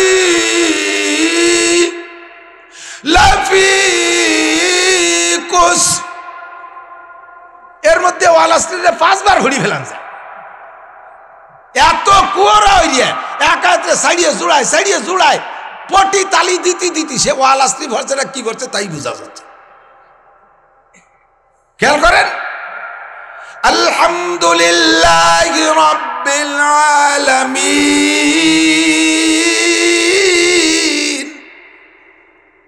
শুনতে সুন্দর শোনা যায়, কিন্তু জানডা বার হয়ে যাচ্ছে মুসলমান। খেয়াল করেন, এগুলো সব রিয়া। আজান দেয়, আজানের মধ্যে রিয়া। আল্লাহু আকবার, আল্লাহু বাতিশিয়াল বুবা বাতিশিয়ালে ডাকতেছে, মনে কয় স্যান্ডেল দিয়ে দাঁত ফেলাই দেই। আজানের কুয়োরা, আজানের মধ্যে তোর কি জন্য গালে ফেরালাইছিস হয়েছে নাকি? রাগ করেন না। আবার আপনারা পাবলিক যারা, আপনারা আজান দেওয়ার জন্য এত ব্যস্ত হবেন না। আপনাদের আজান চরম অশুদ্ধ আছে। কি কোন জানেন? আল্লাহু আকবার, আল্লাহু আকবার। কি কইছেন জানেন? আল্লাহ কি চরম উশৃঙ্খল, আল্লাহ কি চরম বেয়াদব। আপনি আজানের মধ্যে এই বলতেছেন, যা কইছেন তার তর্জমা এই। আপনার কি ওই কথাই তো কইছে নাকি? আল্লাহু আকবার, আল্লাহু আকবার। শুদ্ধ করে কাপ টান জায়গা মতো করে টান দিলি জিজ্ঞাসা হয়ে যায়। আপনিও স্বীকার করবেন, আপনি তো জিজ্ঞাসা করবেন না আল্লাহ কি বড় এটা জিজ্ঞেস করবেন, না আল্লাহ বড় স্বীকার করবেন? স্বীকার করবেন না। যদি আপনি আরে টান দেন আল্লাহু আকবার, তাহলে জিজ্ঞাসা করা হয় আল্লাহ কি বড়? আমার তো মনে হয় না, আমি তো জানি আমার আব্বা বড়। আমার বাচ্চা চাকের মধ্যে কয়বার মধ্যে আমার আব্বা বড়, আল্লাহ কি বড়? আবার যদি আল্লাহু আকবার করে টান দেন, এটাও গলত হয়ে গেছে, বার করে শব্দ নাই, আজান বাতিল। আল্লাহু আকবার গয়া দিয়ে কইছেন, এর আকবরের মানে হলো চরম উশৃঙ্খল, এসপে তাবজিল। আল্লাহ কি চরম উশৃঙ্খল বা আল্লাহ চরম উশৃঙ্খল? জোরে কর নাউজুবিল্লাহ। আপনার আজান যদি শুদ্ধ, আশহাদু আন্না মুহাম্মাদার রাসূলুল্লাহ, আশহাদু আন্না মুহাম্মাদার রাসূলুল্লাহ, তোরে একতি কইছে কিনা? আশহাদু আন্না মুহাম্মাদার রাসূলুল্লাহ শুদ্ধ করে পারলে দেন, অশুদ্ধ আজান আপনি দিতে যান না। পয়সা খরচ করেন সব জায়গা, কত জায়গা পয়সা নষ্ট করেন। 5,000 টাকা দিয়ে একটা মুয়াজ্জিন মাদ্রাসার ছাত্র মুয়াজ্জিন রাখেন, অমিয়া দুনিয়ার হাজার হাজার টাকা নষ্ট করতেছেন, এই জায়গা পয়সা দিতে আসলে তাই না টাকা। হ্যাঁ, ইমাম সাহেবের বেতন 7 মাস 8 মাস বাকি। এবং কয়েক বছর আগে এক জায়গা গেছি, ওই জায়গা যেয়ে দেখলাম এক আজিব খেলা, তা আপনারা বিশ্বাস করবেন না। আমার সাথে ঘুরলি দেখবেন যে কি কায়দা, যে মসজিদের পাশে কলা গাছ দিয়ে সুন্দর করে গেট বানায় লেখছে হালখাতা, মানুষ যাচ্ছে আসতে খাচ্ছে। আমি কই কি ব্যাপার এই জায়গা হালখাতা মসজিদের দ্বারা, মসজিদের মধ্যে দোকান দিল করে, কয় না দোকান নাই, হুজুরির বেতন বাহি পড়ছে তার জন্য হালখাতা দিছে। হালখাতা দিয়ে বেতন উঠলো লাগে। মুসলমান, তোমার আর কোন জায়গায় হালখাতা লাগে না, মসজিদের বেতন উঠতে হালখাতা, তুমি কেমন মুসলমান? ইমাম সাহেব আপনাকে কি উপকার করছে জানেন? খেয়াল করেন, আমি ইন্টারভিউ নিলে 99% চেহারা দেখলি বুঝি, যে যার মাল, যে যার ব্যবসা সে তার মাল দেখলি চেনে, একটা কথা আছে না? আমি তো ওয়াজের ব্যবসায়ী হলি, এই জন্য মাল দেখলি চিনি। যত ডাঁটে সাথে বসে থাকেন না কেন, মাদ্রাসায় যদি না পড়ে থাকেন আপনার সুরকিরাত গলত আছে, একজনও পারবেন না পাস করতে ইনশাআল্লাহ। আর একটু থাকতে একটা দাঁড়িয়ে উঠছে, সেই সময় তো ইমামতি এরি ডাটের মুসল্লিকে সম্পর্কে আমার অভিজ্ঞতা আছে। ডাক্তার হতে পারেন, ইঞ্জিনিয়ার হতে পারেন, অবিরাম ইংলিশে কথা বলতে পারেন, রবি ঠাকুরে ফেল, আপনি এত সুন্দর কাজী নজরুল ফেল বাংলা বলতে পারেন, কিন্তু সুরো হাতে পড়তে গেলে গালে প্যারালাইসিস এসে যাবে কাকা, এ জানি। আর নামাজ ভাঙ্গার কারণ 19টা, তার ভিতরে 1 নম্বরটার নাম হলো কিরাত অশুদ্ধ পড়া, নামাজে অশুদ্ধ পড়া। আপনার অশুদ্ধ পড়ার একটু রেজাল্ট শুনে নেন। টোটাল নামাজ না পড়লে যেমন 1 ওয়াক্তে 230 কোটি 40 লক্ষ বছর জাহান্নাম, 1 ওয়াক্তে 200 কোটি, আরো 30 কোটি, আরো 40 লক্ষ বছর জাহান্নাম। 1 ওয়াক্ত নামাজ মোটেই না পড়লে, আর পড়ছেন নামাজ কিরাত ভুলের কারণে বাতিল হয়ে গেছে, তাতেই একই শাস্তি। কাজেই যারা ভুল কিরাতে নামাজ পড়েন তাদের সম্পর্কে রেজাল্ট দিয়ে গেলাম, খোদার কসম এই নামাজে আপনি কিয়ামতে জান্নাত পাবেন না, নামাজের বিনিময়ে কিচ্ছু পাবেন না। আপনার 1 ওয়াক্ত নামাজ আর সাজিবে যাচ্ছে না, নারী বলেন আর পুরুষ বলেন, নামাজ দিয়ে যদি জান্নাত পাইতে হয়, কবরে জান্নাত পাইতে হয়, পুলসিরাত নামাজ ছাড়া পুলসিরাত পার হওয়া যাবে না। বিনা হিসেবে জান্নাতের একমাত্র আমল হলো নামাজ, ডান হাতে আমল নামা পার একমাত্র আমলের নাম হলো নামাজ। নামাজটাকে আপনার শুদ্ধ করতে হবে, আপনার কিরাত অশুদ্ধ।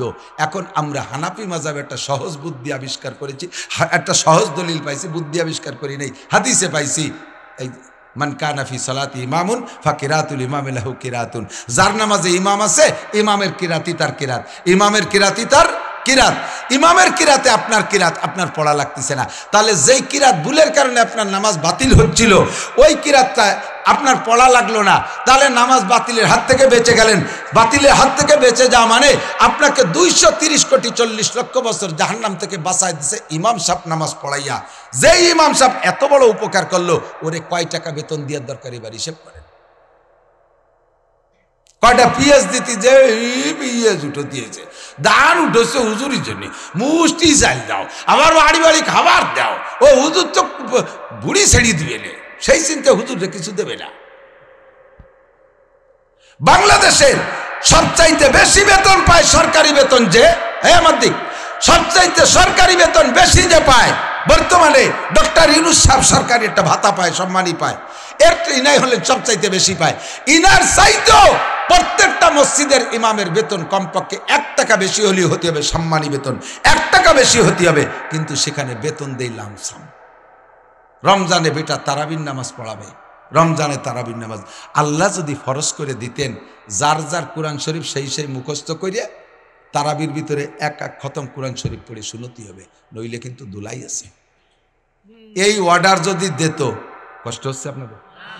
খেয়াল করেন, এই হুকুম যদি হইতো, তাহলে বলেন কয়জনে আমরা তারাবি পড়তে পারতাম?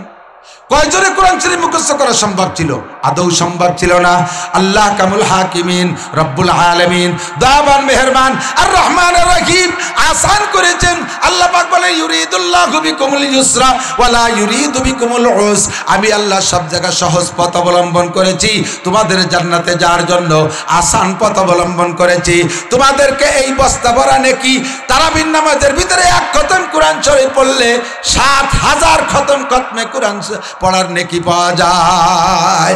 ৭,০০০ খতম কোরআন শরীফ পড়লে যেই নেকি, তারাবির নামাজের ২০-৩০ দিনে এক খতম কোরআন শরীফ পড়লে ৭,০০০ খতমে কোরআনের নেকি আপনাকে দেয়া হবে। আপনার পড়া লাগবে না, ইমাম পড়বে, আপনি শুধু নীরবে শুনবেন। আপনি একটু শুনবেন, বাবারে বুঝাইতে পারলাম না, ফাসাউফা তারা ইযান কাশাফাল গুবারো আফারাসুন তাহতা রিজলিকা আম হিমারো। দুনিয়ায় আপনাকে আমি নেকির লোভ দিয়ে মোটে নেকির মধ্যে আনতে পারতেছি না। যদি বলা হতো এক ওয়াক্ত তারাবি পড়লে প্রত্যেককে নামাজের শেষে ১০০ করে টাকা দেওয়া হবে, তাহলে মসজিদে মুসল্লির অভাব হইতো না। কিন্তু আপনি রমজানের শেষে যাইয়া এক খতম কোরআন তারাবির মধ্যে শুনবেন, আপনাকে ৭,০০০ খতমে কোরআনের নেকি দেওয়া হবে। এত বড় ফজিলতের লোভ মোটে হয় না, এত বড় ফজিলতের লোভ হয় না। যে ইমাম সাহেব তারাবির ভিতরে এক খতম কোরআন শরীফ শুনাইয়া আমারে এত খতমে কোরআনের নেকি দিল, তাকে আমার জীবন কাটিয়ে খাওয়ালিও, পরাণ কাটিয়ে খাওয়ালিও ঋণ পরিশোধ হয় না। তাকে লাখ লাখ টাকা দিল, তার ঋণ শোধ হয় না। কতক্ষণ ঠিক ঠিক না? কিন্তু দুঃখের বিষয়, পরিতাপের বিষয়, এক তো ফতোয়া দিয়ে বন্ধ করি, ২ নম্বরে মুসল্লিরা তারে ৫০০-১০০০ টাকা দিতে যাইয়া আগে তারে কন্ট্যাক্ট করে, হুজুর কয় হাজার টাকায় তারাবি পড়াবেন। কন্ট্যাক্ট করে তারাবি পড়ানো হারাম। ওই কন্ট্যাক্টের মধ্যে না যাইয়া মন উজাড় করে পকেট খালি করে হুজুরে দেবেন, হুজুর আপনারে যে কি দিয়ে পুরস্কার দেব, আপনি আমারে ৭,০০০ খতমে কোরআনের নেকি দিয়েছেন, আমার ভিটে বাড়ি দিলেও ঋণ শোধ হয় না। এমন একটা দরদার মুহাব্বত অন্তরে পয়দা করলে রমজানে তারাবির ইমামদেরকে টাকা দিতে আর কৃপণতা করতেন না। কতক্ষণ? আমি আপনি নিজের তিলাওয়াত করতে পারতাম না। আরে ভাই, রমজানের রোজা রাখিয়া ইফতার করিয়ে কষ্ট হয় না সবারই? আমরা সাধারণ পাবলিক যারা রোজা থাকি, ইফতার করার ফলে সাপে আদারের মতো, সাপে যে বেশি খালি যা নড়ে না, খাইতে পড়ি থাকে। ইফতার খাইয়ে অনেকে তো আছে জাগাই শুয়ে বলে, নামাজও বলে না। এরকম কিছু দিনদার লোক আছে না? এই আজান দিতে নামাজ পড়তে যাও, ইফতার খালি কথা কই না, রোজা ছিলাম।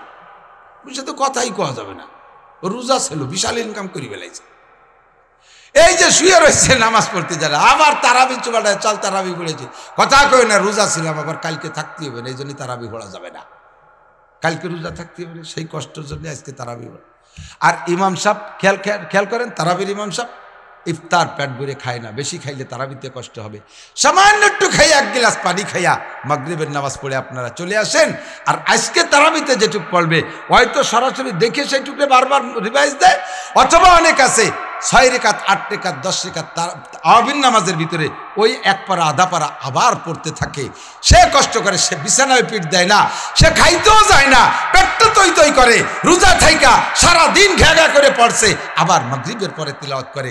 এত কষ্ট করে আপনারে এত বস্তা ভরে নেকি দেয়, তারে ২০০-৫০০ টাকা দিয়ে সময় পকেটে টাকা থাকে না, অথচ বউ ছেলে মেয়ের বাজার করেন লাখ লাখ টাকা দিয়ে, সে সময় আপনার খারাপ দেয় না। তুমি আপনি, আল্লাহ পাক বড় দুঃখের সাথে বলে, قد أفلح من تزكى وذكر اسم ربه فصلى بل تؤثرون الحياة الدنيا والآخرة خير وأبقى। ও বান্দা, এক খতম যে কোরআন শরীফ তারাবির মধ্যে শুনলে তোমার যে আখিরাতে কত দেওয়া হবে শুনলে, তুমি দুনিয়াকে প্রাধান্য দিয়েছো, আখিরাতকে পিছে রেখেছো। দুনিয়াকে প্রাধান্য দিয়েছো, আখিরাতকে পিছে রেখেছো। তুমি উলামায়ে কেরামের মর্যাদা করো না, ইমামের সম্মান করো না। সরে চলে আসছে, আমার দিক তাকান, আমার দিক তাকান। ওই যে যুবক পাথরের মধ্যে ইবাদত করছে, মনে আছে নাকি? ওর নামাজ কেউ শুনছে, ওর কিরাত কেউ শুনছে, ওর বাগড়ি কেউ দেখছে, ওর সব কিছু একমাত্র কার জন্য? তাও কয়শো বছর মোটে, কয়শো বছর? আপনাকে মধ্যে ৪০০ বছরের মানুষ তো ২-৪ জন আছেন। ৮ পুরুষ গুছালি ৪০০ পড়ে না, ঠিক না? যুবক ৪০০ বছর নামাজ পড়ার পরে ঈসা আলাইহিস সালামের কাছে ধরা পড়ে গেছে। ঈসা আলাইহিস সালাম বলতেছেন, উরি আজিব, তোর এই খালেস ইবাদত, ইখলাস মুখলেস ইবাদত, ফ্রেশ ইবাদত, নিটুট নির্ভেজাল ইবাদত ৪০০ বছর করছিস, কত নেকি। ঈসা আলাইহিস সালাম আশ্চর্য হয়ে বলে, রব্বি মা রাইতানি, আল্লাহ তুমি আমারে কি দেখাইলা? আল্লাহ পাক রব্বুল আলামিন, কেন তুমি আশ্চর্য হচ্ছ? বলে জি আল্লাহ, তো বিশাল আশ্চর্য। যুবকরা আগে জিজ্ঞেস করছে, মা ওদাত্তা ফি ওয়াজি ইবাদাতিক, 400 বছর ইবাদত করে নগদে হাতে নাতে কিছু পাইছো ঠিকছো নাকি, নাকি সবই ওই পাশে যাবে পাবা, সেই বাকি রয়েছে? তো যুবকরা ওয়াজাত্তু সাইয়াইন, আমি দুটো জিনিস পাইছি, নগদ আর বাকিগুলো ওই পাশে যে হবে। সেই দুটো কি? যেদিন আমার পাথরের মধ্যে আল্লাহ বন্দি করে ফেলাইছে, পাথরটা ছিল মিচমিচে কালো। দৈনন্দিন ইবাদত করি, আল্লাহ সুযোগ দিছে, এর মধ্যে ইবাদত করতে করতে পাথরটা সাদা হয়ে গেছে। আমি বুঝি যে এটা আমার ইবাদতের ফোকাসে এরকম হয়েছে। বলেন সুবহানাল্লাহ। আপনারা বাইরের থেকে আমারে দেখেন না, আমি ভিতরে থেকে আপনাদেরকে দেখি। এটা আমার ইবাদতের প্রথম প্রতিদান। 2 নম্বর, এই যে জায়নামাজের সামনে দেখে বেমৌসুমি কিছু আনসিজন ফল, আল্লাহ লাকা হাজা ইয়া গোলাম, ও ভাই তুমি এক পাইলে কোন জায়গা? কা হাজা রিজকুম মিনাল্লাহ ইয়ারযুকুনি আল্লাহু তাআলা ফি কুল্লি ইয়াউমিন সালাসা মাররা মিনাল জান্নাহ। এটা হলো জান্নাতি ফল। আল্লাহ তাআলা প্রত্যেকদিন একটা ফেরেশতার মাধ্যমে আমাকে জান্নাত থেকে 3 বেলায় ফলগুলো পৌঁছে দিয়ে যায়। এটা আমার ইবাদতের প্রতিদান আমি মনে করি দুনিয়ায়, আর বাকিটা আখিরাতে হবে। ঈসা আলাইহিস সালাম আশ্চর্য হয়ে, আল্লাহ আমার বিশ্বাস বিগত দুনিয়ায় এমন আবেদার যায় নাই, আর কিয়ামত পর্যন্ত এত বেশি নেকিওয়ালা কোনো মানুষ দুনিয়ায় আসবে বলে আমার মনে হয় না। আল্লাহ পাক রব্বুল আলামিন বললেন, ঈসা তুমি এতে আশ্চর্য হচ্ছে, এর চেয়ে একটা আজীব খবর আমার কাছে আছে, বলবো? আরে আপনার কাছে জিজ্ঞেস করছে নাকি? ঈসা আলাইহিস সালাম আল্লাহর কাছে জিজ্ঞেস করছে। তো ঈসা আলাইহিস সালাম বলে, জি আল্লাহ, এর চেয়ে আশ্চর্যের কি হতে পারে? কয় কি? আমার আখেরি নবী মুহাম্মদুর রাসূলুল্লাহ সাল্লাল্লাহু আলাইহি ওয়াসাল্লামের উম্মতের জন্য প্রত্যেক বছর রমজানে একটা রাত আমি বরাদ্দ করেছি। ওই এক রাত ইবাদত করলে আমার যে কোনো উম্মত, আমার যে কোনো বান্দা, ওই নবীর উম্মত যে কোনো বান্দা, আইলো নাংলা সাইশো কৃষক মির্চর মূর্খ শিক্ষিত অশিক্ষিত আলেম পাবলিক তার মোল্লা মুন্সি যেই হোক না কেন, এলিমেন্ট এভরিবডি, নারী আর পুরুষ, ওই এক রাত যদি ইবাদত করে, এই যুবকের 400 বছরের ইবাদতের চাইতে বেশি নেকি তাকে দেওয়া হবে। শুনে ঈসা আলাইহিস সালাম কয়, ওরে আল্লাহ কি ঠকা ঠকছি। রব্বি আতা জালুনি উম্মতা জালিকান নবী, আল্লাহ তালিকে আমার একটু সেই নবীর উম্মত বানানো যায়, আমার একটু সেই নবীর উম্মত বানানো যায়। ঈসা আলাইহিস সালামকে আল্লাহ খোটা দিলেন, জালতুকা নবিয়্যা ওয়া রাসূলা, তোমাকে নবী বানাইছি, রাসূল বানাইছি, 3 দিন বয়সে নবুয়তি দিয়েছি। তুমি 3 দিন বয়সে জবান খুলে দিয়ে তোমার দুলনার মধ্যে দুলতেছিলে, সে অবস্থায় তোমার জবান খুলে দিয়ে তোমার জবানের মাধ্যমে তোমার মায়ের সতীত্বের সাক্ষী দিয়েছি। দুনিয়ায় তোমার আগে 3 দিন বয়সে কেউ কথা বলে নাই। এগুলো সব তোমার দিছি। শ্রেষ্ঠ 4 রসুলের 1 রসুল বানাইছি, শ্রেষ্ঠ 4 কিতাবের 1 কিতাব দিয়েছি তোমাকে। আর এই 3 দিন বয়সে নবুয়তির রিসালাত দিয়েছি। তোমার পেট বলল না, পরাণ বলল না, তুমি আবার সেই নবীর উম্মত হতে চাও। ঈসা আলাইহিস সালাম বলেন, আল্লাহ যা দেছো এর শুকর তো আমি আজীবন আদায় করি, এটা আমার চাওয়ার চাইতে বেশি তুমি দিয়েছো।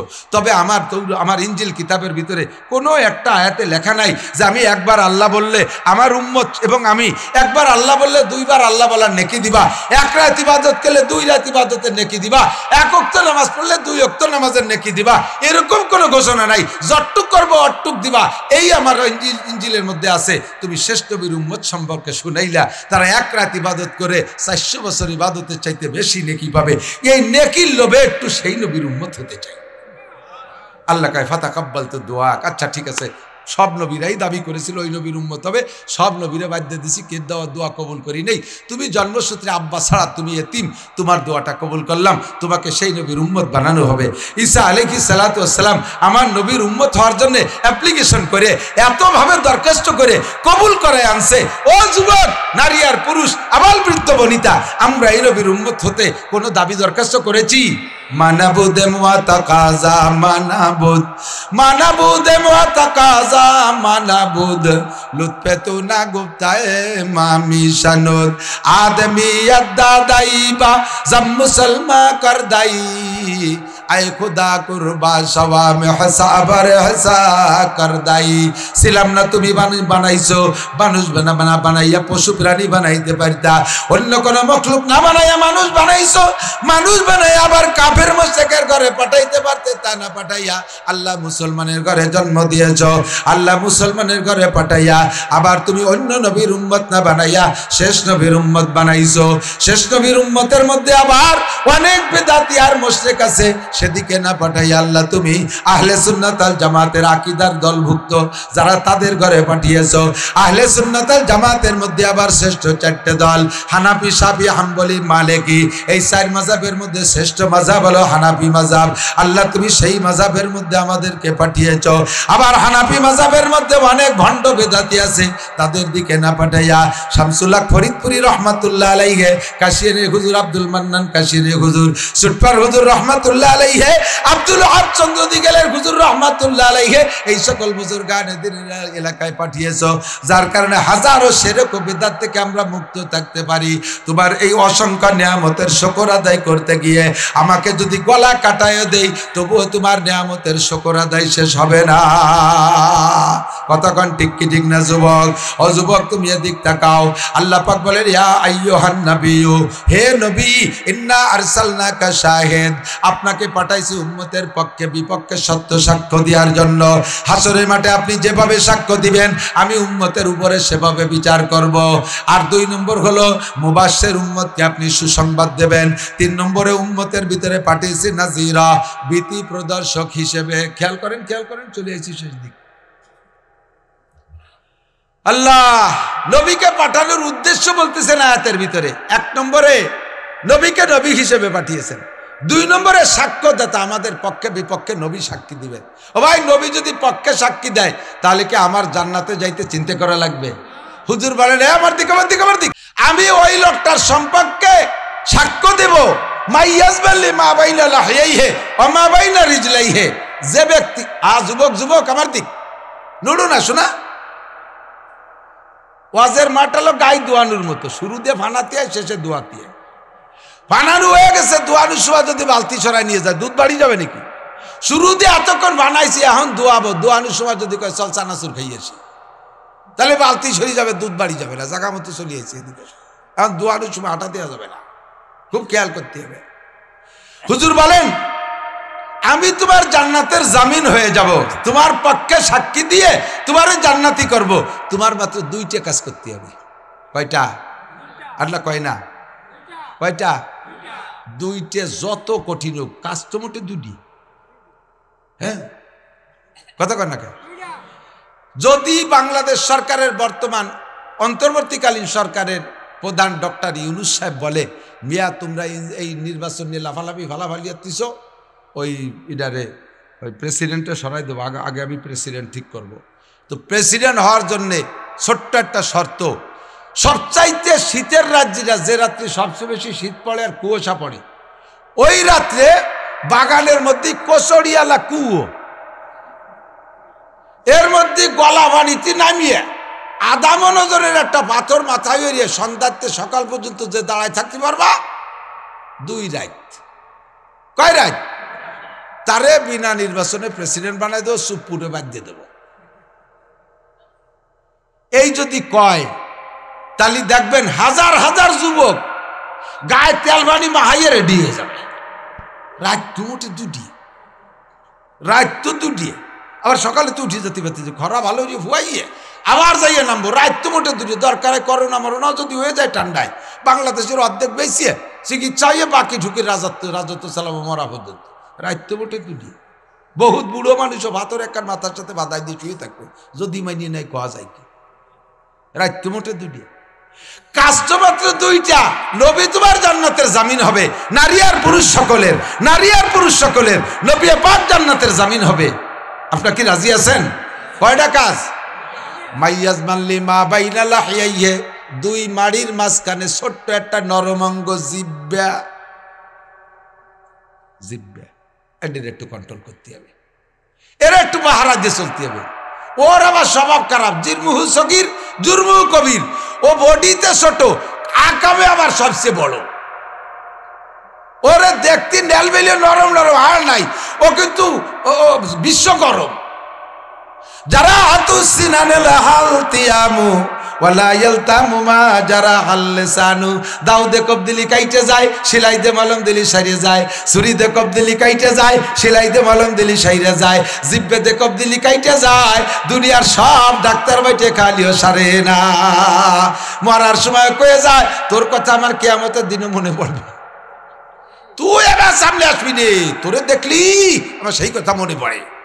ভাই না, তুই লাখ লাখ টাকাও যদি দিস, ওই যে কোপ দিছিস কল যে কেটে গেছে অমসবে না, ঠিক না? জিরমুহু সগীর, বডিটা ছোট, জুরমুহ কাবীর, জবান দিয়ে বড় বড় অন্যায় করা যায়। আল্লাহু আকবার। কামাল আসতে ধর নাম সে ইনসা সাকুন তো খুদরা বগুফতারে না কিসমাকুন। মানুষের যোগ্যতা ফুটোয় তোলে জবানে। কিসে বলেন? কয় কিসে? জবানের মাধ্যমে। আমি মৌলানা নাসির, গোপালগঞ্জ সদর থানা, সুলতান শাহী আমার গ্রাম। আমারে কে চিনতো? চিনার মতো বডিও না, চিনার মতো চেহারাও না, জাগতিক কোনো সার্টিফিকেট নাই, IABM BCSও না, বাংলাদেশ সরকারি কোনো অফিসারও না। আমার চিনার কিচ্ছুই নাই। আল্লাহ একটা জিব্বা দেশে, এই জিব্বাতে যদি কথা বলতে পারি, এর ওসিলায় বাংলাদেশের কোটি কোটি মানুষই চেনে, ঠিক না? মানুষকে ফুটোয় তোলে জিব্বে, আবার এই জিব্বে সাতবক জমিনের নিচে ডাবাই দিতে পারে। এমন একখান কয়ে দিলাম যা সামলানো কঠিন, শেষে তুই এটি একদিন চলি যা লাগে। এটা কি তা করছি নে, এরকম চলি যা লাগে। এই জিব্বেই সর্বনাশের গোড়া, কতক্ষণ ঠিক না? হিসাব নিকেশ করে কথা বলবা। জিব্বে গাজা দিবা না। যুবক যুবক টলমলে যুবক, 16-18 বছরের যুবক, বাচ্চা হাতির মতো হাঁটবে, চেহারায় নূর চমকাবে, তারা হাঁটে, সে কেমন যেন কামাইলি মানুষ, জেনে ধরা রোগীর মতো কুটি কুটি যাই দেয়। কৌরবরকে পা পিছলে যে মাল খাইয়ে তাল আড়াই ফেলেছে, চাকা স্লিপ করতেছে, ফাঁসা শুয়ে আসা হয়ে গেছে, প্যান্টারটা ভরছে তো বাইতে খল কলিয়ে দেয়া যাচ্ছে। আরে আমার বয়স 60 কাছাই গেলে, বুড়ো হয়ে গেছি, এখন গায়ে গোস্ত তো দাঁড়ানোর কথা না। আর যে খাটনি খাটি, রাতভর মলন মলি, দিনভর আলচসি, এ গরু তো বেশি দিন চেয়ে না।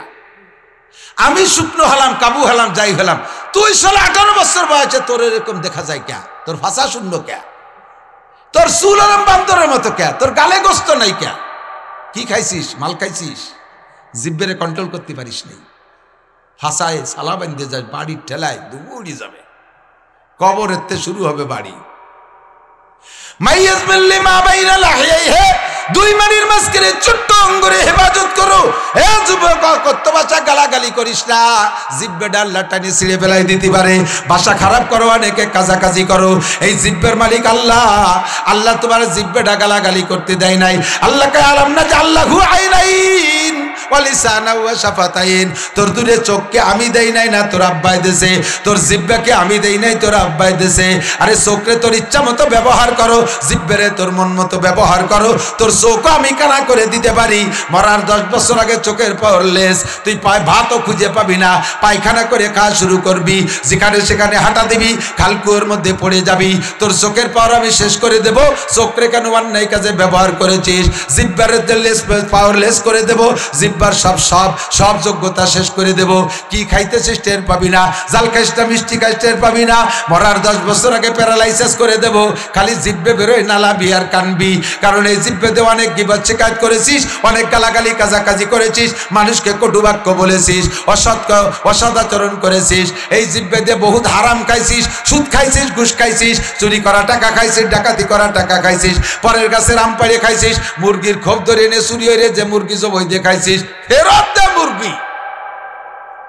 খেজুরের রস চুরি রেখে ঠিলের মধ্যে মুতে তুইছিস, শয়তান।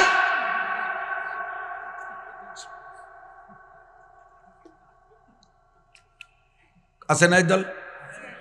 গাছের সাথে রাগারাগি বাচ্চা, খালি রস ঢুকাই সে ঠিলের মধ্যে মুতে চেয়েছে। তুই মার খাবি আরো আর এক জায়গা। 2 নম্বর যেটা হেফাজত, সেটা হলো মা বাইনা রিজলাই হে, মা বাইনা ফাঁকি যাই হে, 2 রানের মাঝখানে, সেটাও নরমঙ্গ, সরঙ্গা লজ্জাস্থান, ওটাও বডিতে অনেক ছোট, তারও অন্যায় সবচাইতে বড়। হুজুর দুটির নাম কয়ে খায়, জিরমুহুমা সগীর ও জুরমুহুমা কাবির। ওই 2টি অঙ্গ দেখতে বডিতে ছোট, অন্যায় তার সবচেয়ে বেশি। সুদ খায় জিব্বে দিয়ে, ঘুষ খায় জিব্বে দিয়ে, জিনা করে নরমঙ্গ দিয়ে। এই 2টি অঙ্গর পাহারাদারি কর, জামিন হ, আমি নবী তোর জান্নাতের জামিন হয়ে যাব। আজকে থেকে পাক্কা প্রতিজ্ঞা করেন। নবী পাক বলেন, আসতেছে রমজান, পজিটিভ অনেক কথা আছে রমজানে, রমজানের পজিটিভ অনেক কথা আছে। আমার দিক তাকান। যদি কোনো ব্যক্তি রমজানে ঈমানের সাথে আর সোয়াবের আশায় রোজা রাখে, ঈমানের সাথে, বলেন কিসের সাথে? সোয়াবের আশায় রোজা রাখবেন। কিসের আশায়? ইফতারির আশায়। তুই তো রোজা থাকতি না, আজ রাখছিস চেয়ারম্যানকে বাড়ি ইফতারির দাওয়াত, সেই জন্য রোজা রয়েছে। তুই রোজা রয়েছিস, কারে বাড়ি যেভাবে অরাজকতা শুরু হয়েছে, যে কয়টা রোজা রাখে তাকে আল্লাহ শেষ রাত্রিও জম্মের খায়, ইফতার নুন তারা খায়, দিনের মধ্যে আল্লাহদের ঠেলায় কোনো কাজ করে না। আমারে আরাতের তো পাত থোড়া শেষ করে ফেলাইছে।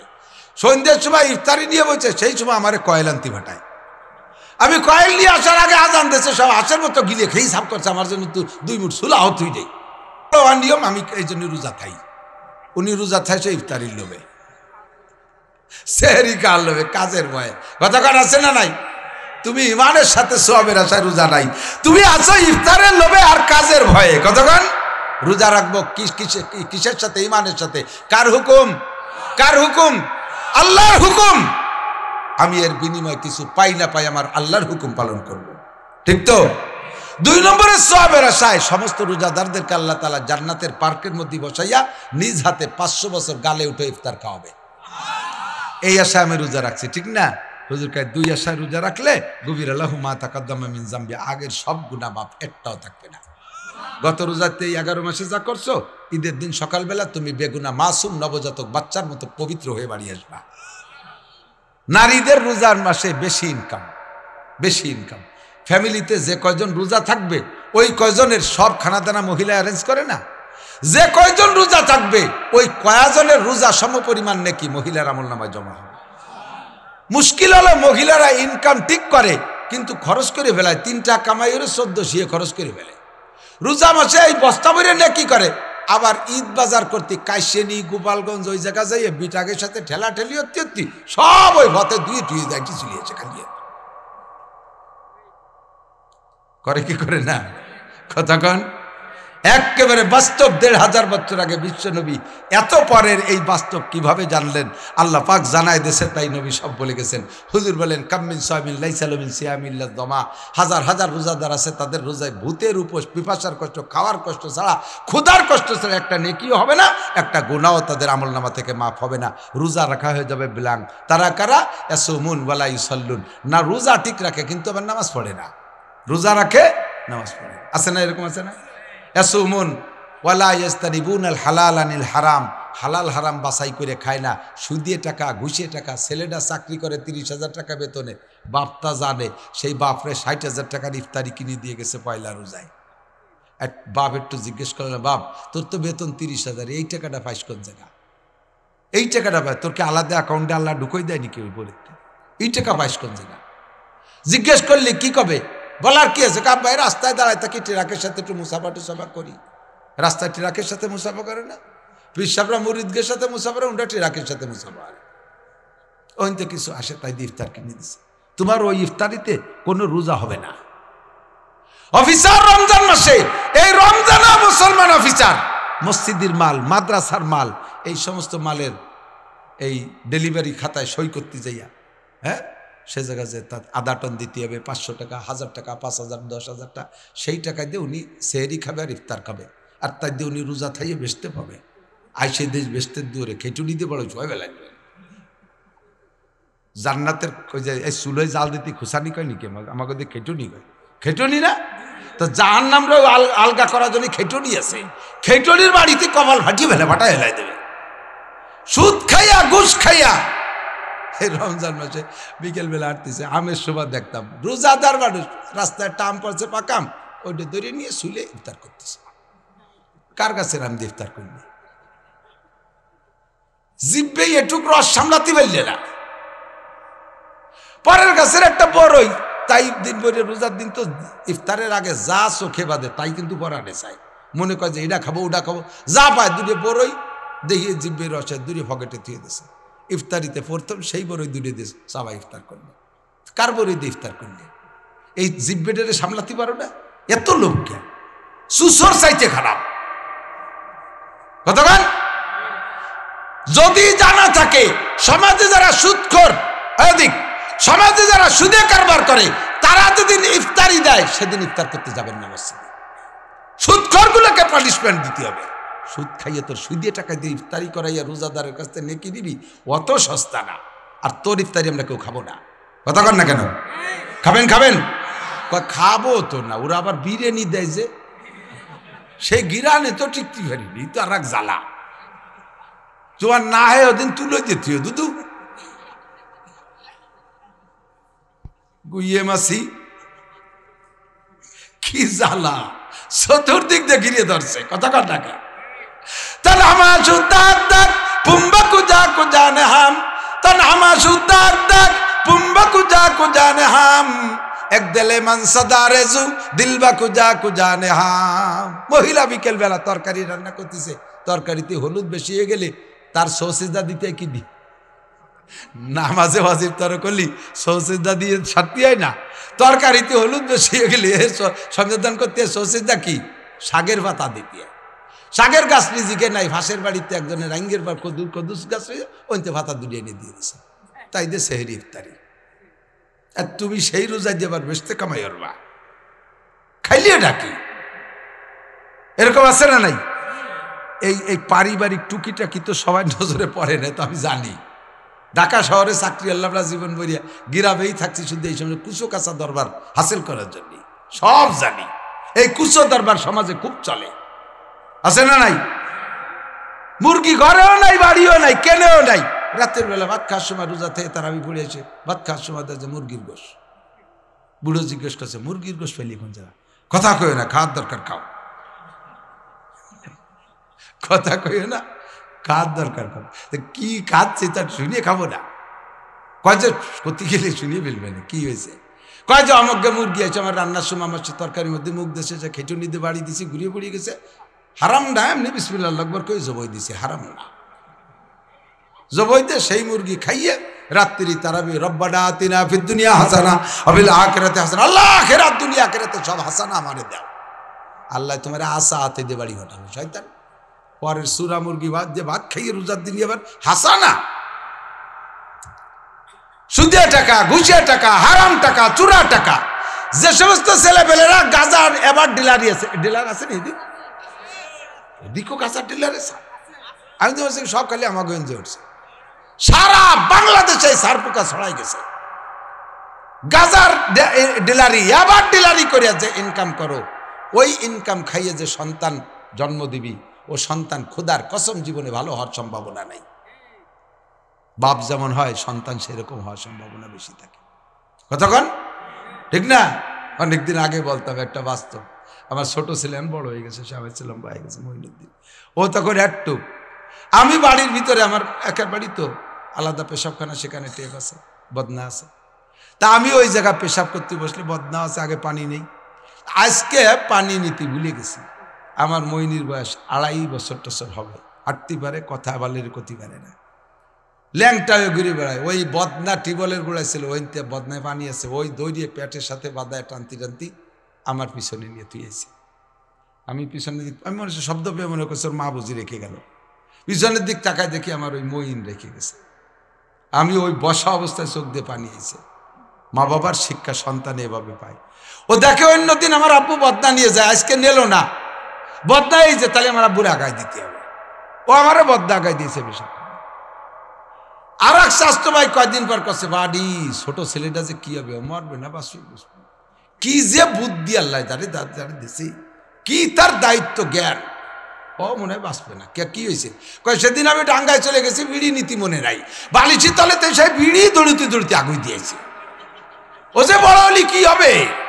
আমি কই কি হবে তুমি না বুঝলি, আমি বুঝছি, তুমি বিড়ি খাও, গাঁজা খাবে, আল্লাহ বাঁচা। কতক্ষণ তুমি মা হারাম খাও, তুমি বাপ হারাম খাও। রাস্তায় 5 টাকা 10 টাকার নোট ফেলানো দেখলে ডাক দেয়, কাটা পড়ছে, নিয়ে যান। 5 টাকা 10 টাকা, 1000 টাকার একখান যদি পায় তাহলে যদি পকেটে দিয়ে, যাতে কেউ না দেয়। কতক্ষণ? সে সময় এলান আসেন। সেদিনকে শরীয়তপুরের এক ইমাম সাহেবের একটা রিপোর্ট দেখলাম ফেসবুকে দেশে, ধন্যবাদ জানাইছি। ইমাম সাহেব রাত্রে বেরোইয়া ঈশান নামাজ পড়িয়ে যে পাশে মসজিদের পাশে ব্রিজের উপরে দেখে একটা ছোট্ট ব্যাগ, মেয়েদের একটা ভ্যানিটি ব্যাগ, ওইটা উঠাইয়া ভিতরে নিয়ে দেখে তার ভিতরে স্বর্ণ, 16 লাখ টাকার স্বর্ণ। 4 গুণ একবারই বেড়াতে গেছিল, অলঙ্কার পরে আসার সময় খুললে ব্যাগে উড়ে নিয়েছে। ডাকাতির ভয়তে সারিয়ে আনতে যে ওই জায়গা ভ্যানেতে পড়ে গেছে। ইমাম সাহেব পাইয়া এলান করে দিছে, আর সে তারা নিয়ে গেছে। এরকম ইমান 16 লাখ টাকা ইমাম সাহেব জীবন ভরে গুছাতে পারবে কিনা, পেয়ে গেছিল একবার অন্ধকারে রাতের বেলা, গোপন করে ফেললে টাকা নুকে চল না। এমনি আখাফুল্লাহ, আরে দুনিয়ার কেউ না দেখলেও আমার এটা কে দেখছে? এই স্বর্ণ 16 লাখ টাকা নিবা, আল্লাহ তাআলা 16 কোটি টাকা টাইম দিয়ে নিয়ে যেতে পারে। পারে কি পারে না? কখনো হারাম জিব্বে দেবেন না, কখনো হারাম জিব্বে দেওয়া যাবে। এই বিশ্ব রোড যখন হয় প্রথম, এদিক না এখন দিক, আমি ওই নিয়ে আইছে মাঝিগাতি আইছে, আমার বেড়ে নেই আজ মহেশপুর জয়নগর যে এই দিক, আমার তো মনে আমি ওই দিক চলে গেছি, ফিরে এই দিকতে ফিরে আসছি। তো এই বিশ্ব রোড যখন প্রথম হয় বলেন, দূরের থেকে মনে হতো না দিনের বেলা কেমন যেন পানি ঢেলে থুইছে, ওই যে প্রথম যখন করছে কি লেভেল। তো এই বিশ্ব রোড করতে 5 বছর রাস্তা কি ভাঙ্গা ভাঙছিল না, ভ্যান অটোমোটো তো কিচ্ছু চালানো যেত না। এই আলফাডাঙ্গা আইসি ওয়াজে, বাড়িতে ভ্যান একখান নিয়ে আইসি, রাস্তায় খোয়া বালি, খোয়া মাটি বালি, কোনো জায়গায় ডলছে, কোনো জায়গায় উৎস নিচে, সারা ভদ ভ্যান খান ঠেলি নিয়েছি আমি ভ্যানে আইসি ওয়াজে, গা হলুদ হয়ে গেছে। ফিরে আবার যা সুবার রাতভর দুইজনে ঠেলতে ঠেলতে ফজর হয়ে গেছে, বাড়ি যেতে ভ্যানে গেছি। এই 3, 4, 5 বছর পর্যন্ত যে কষ্ট হয়েছে, রাস্তা যখন লেভেল হয়ে গেছে তখন ব্যানালারাই 5 বছরের কাজা কাফারা একসাথে আদায় করে গেছে। যা চালাতো বাপরে বাপ, পঙ্খিরাজ এত জোরে চালাই, 4 বছর চালাতে পারি না, এই কাজা কাফারা একসাথে আদায় করবো। আমি উঠছি ফুকরোই পড়াইছে, যে বাড়ি যাই তো ভ্যানে বইছে, আমি কই যে এত জোরে চাই, গোপীনাথপুরের বড় বড় ফাঁকা সোজা তো দেখা যায় অনেক দূর, একটু আস্তে চালা, হঠাৎ যদি ব্রেক করা লাগে শেষে কি এরবি, কয় যে হুজুর ওই দেন আর হাসপাতাল পর্যন্ত কি একটা মাসিও নাই রাস্তায়, এ ব্রেক লাগবেই না, একটু পরান ভরে চালাতে দেন, বসে দেন শক্ত হয়ে। আমি এই বলে বসে রয়েছি শক্ত, বলতি না বলতি ব্রেক করে ফেলাইছে, এমন জোরে করছে ব্রেক 1 ইঞ্চিও সরে নাই, ও ভ্যানের তেল লাভ দিয়ে মেরে পিছনে দৌড় দিয়েছে। আমি মনে হচ্ছি কোনো বিপদ আপদ নাকি, যে রাস্তা পাই সৌ মেরে পকেটে ডুয়ে চুয়ে, এরপরে ভ্যান ঠেলতে শেষে ভ্যান সরে না, ব্রেক ভাঙ্গে চাকার মধ্যে ডুয়ে গেছে। চালা, আরে হুজুর সর্বনাশ হয়ে গেছে, আর হবে না চালা, এর মধ্যে আর দাঁড়াতে হুজুর নিয়ে যা। আমি তো শয়তান তোর জাতি হবে, তুই এই জোর ব্রেক করলি কেন? আমি বলছিলাম না এরকম করাল, তুই কি জন্য এরকম ব্রেক করলি, এই লাভ দিলি কেন, দৌড় দিলি কেন, কি দৌড়লি কজন না দরকার নেই, কয় 10টা টাকা ফেলানো দেখছি, দেখলাম যে কেউ না কেউ তো নেবে। হুজুর এই ছাতা আনতি যে কি যে সর্বনাশ হয়ে গেছে, আমার এই ব্রেক সাথে 350 টাকা লাগবে। রাইফেলের গুলি, হারাম টাকা রাইফেলের গুলি, ঢোকবে গুলি জট্টুক অট্টুক, পিছন দিয়ে বেরোবে ভোগলা নিয়ে। রাইফেলের গুলি খারুকি দেখছেন না, পাকিস্তান স্বাধীনের সময়, বাংলাদেশ স্বাধীন, গুলি জট্টুক অট্টুক ঢোকে, পিছনে বেরোয় যায় ভোগলা নিয়ে। 10 টাকা ঢোকছে, 350 টাকা নিয়ে বেরোয় গেছে। মনে রাখবেন, আর বিকেলে তো আর চালাতেই পারি নেই ভ্যান, সে 200 টাকা তো মাইস। আস্তাগফিরুল্লাহ। এজন্য সতর্ক থাকবেন, জিহ্বা আর শরমগা কন্ট্রোল, বিশেষ করে রমজানে হারাম খাবো না, হারাম খাবো না, হারামের সন্ত থাকলে তার বাড়ি আমি যাব না। কথা কন। অনেকে আছে আবার রমজান মাসে দাওয়াত পাইলে যাইতে চায় না, কয় যে সারা হুজুররা কইছে রোজা রাখলে, কোনো রোজাদারকে যদি ইফতার করানো হয় তাহলে একটা রোজা সমপরিমাণ নেকি পাওয়া যায়, তা দিন ভরে না খেয়ে রোজা থাকলাম আমি, আর ওনার বাড়ি 1 ফুট খিচুড়ি খাইয়ে নেকিটা দিয়ে আসবো, এই বলে যাইতে চায় না। এটা আপনার ভুল ধারণা। এদিক তাকান, আপনি যদি আপনার ওই ভাইয়ের বাড়ি দাওয়াত খান, তাহলে সে অতিরিক্ত একটা রোজার নেকি পাইল না। ফাঁকে আপনার সম্পর্কে খুতবাতুল হাকাম দেখেন, ওয়ালা ইনতাকাসু মিন উজুরিহিম শাইআ, এদের রোজাদারের কোনো রোজায় কমতি হবে না, আল্লাহ তাআলা ইফতার করানোওয়ালাকে অতিরিক্ত একটা রোজার সওয়াব দিয়ে দেবেন। ফাঁকে আপনার আলাদা একটা নেকি হবে। খেয়াল করেন, খেয়াল করেন, আপনি এই নিয়তটা করেন, আহা আমার ভাইয়ের বাড়ি যদি ইফতার করি, আমার ভাইরে আল্লাহ তাআলা একটা রোজার নেকি দান করবে, আমি আমার ভাইয়ের বাড়ি দাওয়াত পাইয়া ইফতার খেয়ে তাকে একটা রোজার নেকি দিয়ে আসি। এই ইকরামের নিয়তটা করলে, এই ইকরামের নিয়তটা করবেন যে আমার ভাইরে একটা রোজার নেকি দিতে যাচ্ছি, এই নিয়ত করার সাথে সাথে ওই বাড়ি খাইয়ে আপনি আসার সময় আপনাকে 10 বছর এতেকাফের নেকি দেওয়া হবে। 10 বছর এতেকাফ। এই এতেকাপ মানে রোজা সহ মসজিদে এতেকাপ, 10 বছর এতেকাপ আর রোজা রাখলে যেই নেকি, এই ইকরামের নিয়তে সেই বাড়ি ইফতার করলে সেই নেকি। কাজেই দাওয়াত পাইলে মিস করবেন না, তবে সুদখোরের বাড়ি আর ঘুষখোরের বাড়ি যাব না, ঠিক আছে তো? গাঁজা এবার ডিলারি করে যারা, তাকে বাড়ি খাবো না, ঠিক আছে না? চুরি চুট্টামি করে যারা, তাকে বাড়ি দাওয়াত খাবো না।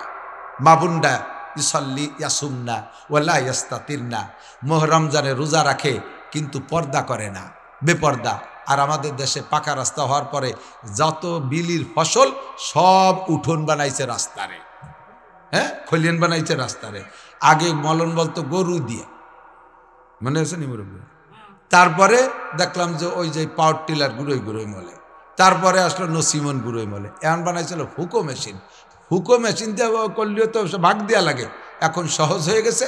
রাস্তা বলে ভাঙ্গে থুয়ে দেবে, বড় বড় অফিসাররা মলিয়ে দেবে, গরু লাগবে না, অফিসার জুড়িয়ে দিছে, হুজুর জুড়িয়ে দিছে, অফিসার জুড়িয়ে দিছে, দিন ভরে ফাড়ায় ফাড়ায় মলিয়ে থুয়ে যাবে। শহীদদের আগে বিটিরা যে রাস্তায় দ্বারা ড্যান্স করতে থাকবে। আমরা ফসলের জন্য মুনাজাত করলে আল্লাহ কি কয়, তুই তো সাইডে ফসল, কারণ তোমরা সাইডে কালেকশন করতে পারো, এই জন্য পাবলিকের ফসল সাইডে দিলি তো যে রাস্তায় যায় ড্যান্স করতে, শেষে পর্দা নাই পুশিদা নাই, ফসল সাইডে হোলি নিয়ে রাস্তায় নিয়ে উঠবে। আর ব্যান যদি হয়, ব্যান তো দুর্বল মেশিন, আগে পায়ে চালাতো যারা, তাকে জানবার হয়ে যেত না, এখন মোটর লাগাইছে, মোটরেরও জানবার হয়ে যায়। এমনভাবে গাদা দেশে কলই, সামনের চাকা উঠছে, পিছনের চাকা উঠতে যায়, মোটরে খ্যাটখ্যাট খ্যাটখ্যাট করতে, কয় কাকা নামি ঠেলা দেন, পানি উঠতেছি না। এই যে গজব, এই যে ক্ষতি, ইজায় মুসলিম হারাম। ভালো করে মনে রাখি, ইমানের ৭৭টা শাখা। কয়টা শাখা ইমানের? ফাআফজালুহা কাউলু লা ইলাহা ইল্লাল্লাহ, শ্রেষ্ঠ শাখা হলো লা ইলাহা ইল্লাল্লাহ। আর ওয়া ইমাতাতুল আযা আনিত তারিক, রাস্তার থেকে কষ্টদায়ক জিনিস ফেলাই দেওয়া, এটা ইমানের অঙ্গ। রাস্তার থেকে কষ্টদায়ক জিনিস, রাস্তা কি আমাদের হাঁটা চলা গাড়ি চালানোর জন্যে না ফসল নেওয়ার জন্য? হাঁটা চলার জন্য না? তাহলে রাস্তায় এই ফসল আনলে এটা আমার কষ্টদায়ক হলো না? এই লাইথুর দরকার নাই, ফসল তো আজ দিয়ে ঠেলে ঠেলে খালের মধ্যে ফেলাই দেবেন, আপনার ইমানের অঙ্গ মজবুত হবে। কেড়াল দিয়ে ঠেলে ঠেলে বাজ দিয়ে ফেলাই দেবেন খালের মধ্যে, তোমার গম নাড়ার জন্য রাস্তা বানাইছে, তোমার কলই নেওয়ার জন্য রাস্তা বানাইছে, ঠেলে ফেলাই দিলি বেড়া ইমানের ৭৭ নম্বর শাখা মজবুত হয়। কেন রাস্তা নাড়বা? কেন রাস্তায় নাড়বা? হ্যাঁ, আস্তাগফিরুল্লাহ। আমাকে ওই পাশে বাড়ি, আমাকে বাড়িতে ওই দেখতে মানিহারের মধ্যে দিয়ে গোপালগঞ্জ যা লাগে, মানিহার ওই জায়গা দিয়ে এইরকম কলই গা দিয়ে দিয়েছে রাস্তা বইয়ে। এখন আমি যাচ্ছি মোটর সাইকেলে, ওর মধ্যে তো মোটর সাইকেল ডুতে পারবো না, ফাঁসে বিঘেত খানিক জায়গা, ওই জায়গায় দিয়ে কোনা কাটিয়ে বার হয়ে গেলাম। সেই কলই নাড়া বিটি দেই যে আমার দিক ঘুরায় চাইয়ে ফত ফত করে দেবে। আর কয় কি দেখলে কত বড় কুজলো হুজুর, আমি মলন ভাঙছি, উনি মলিয়ে দিয়ে যাবে, সে নিচে দিয়ে চলে গেল, আমার কাছে খাইয়েই ফেলে। তোমার এই মলন বলতে আমি আসি নাই। ইমাতাতুল আযা আনিত তারিক ওয়াল হায়াউ শুবাতুম মিনাল ঈমান, লজ্জা ঈমানের অন্যতম অঙ্গ। ইজা ফাতাকাল হায়া ফাফাল মাশিতা। একজন মুরব্বী বাহিদদের হুজুর একবার বল মারিয়ে গেছে, বল মারি আমিও মাহফিলে গেছি, আকরাম আলী সাহেব হুজুর, রাত্রে প্রায় ৮টা সাড়ে ৮টার দিক, গাড়িতে নামিয়ে পাগল হয়ে গেছে, এই বাথরুম কো, পেশাব করবো। পেশাব সারি হুজুর, এত ডায়াবেটিসের মানুষ, বুড়ো মানুষ, এভাবে পেশাব সাফাই নাতে রাস্তায় এক জায়গায় বসলেই পারতেন না রাতের বেলা। কয় যে 2বার নামতে গেছি, বলে একজন কিরাজনী বাগানের মধ্যে রয়েছে, সে লজ্জাতে পেশাব করতে পারি না। উনি একজন মানুষ, আরে বাটিয়াপাড়ার মোড়ে ওই পাম্পের ওই পাশে দেই, সে সময় অত জমে নাই, সে সময় দেই যে 5 যুবক গোল হইয়ে দাঁড়াইয়ে জামাতে পেশাব করতেছে, সিটাইয়া পাও ভিজে ভাল্লা দিচ্ছে। এরাও মানুষ, ওটাও মানুষ। লজ্জা থাকলে একজন আর একজন শরমগা দেখতে পারে না, লজ্জা থাকলে এগুলো করতে পারে না।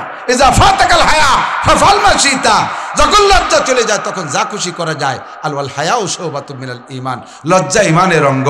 মহিলা মাথায় কাপড় না দিয়ে বের হতে পারে না যদি তার ঈমান থাকে। মহিলা বেপরদা অবস্থায় হাটে বাজারে যাইতে পারে না যদি তার ঈমান থাকে। কোন পুরুষ বেসতরভাবে মানুষের সামনে সতর খুলে রান বারোয় কাঁচা দিতে পারে না, পাছা বেরোনো প্যান্ট পরতে পারে না, নাভি খুলে লুঙ্গি পরতে পারে না যদি তার লজ্জা থাকে। কথা কোন ঠিক না? এই সব কিছু থেকে, নোংরামি থেকে পবিত্র করে পরিচ্ছন্ন একটা রোজা রমজানে আল্লাহকে হাদিয়া দেন।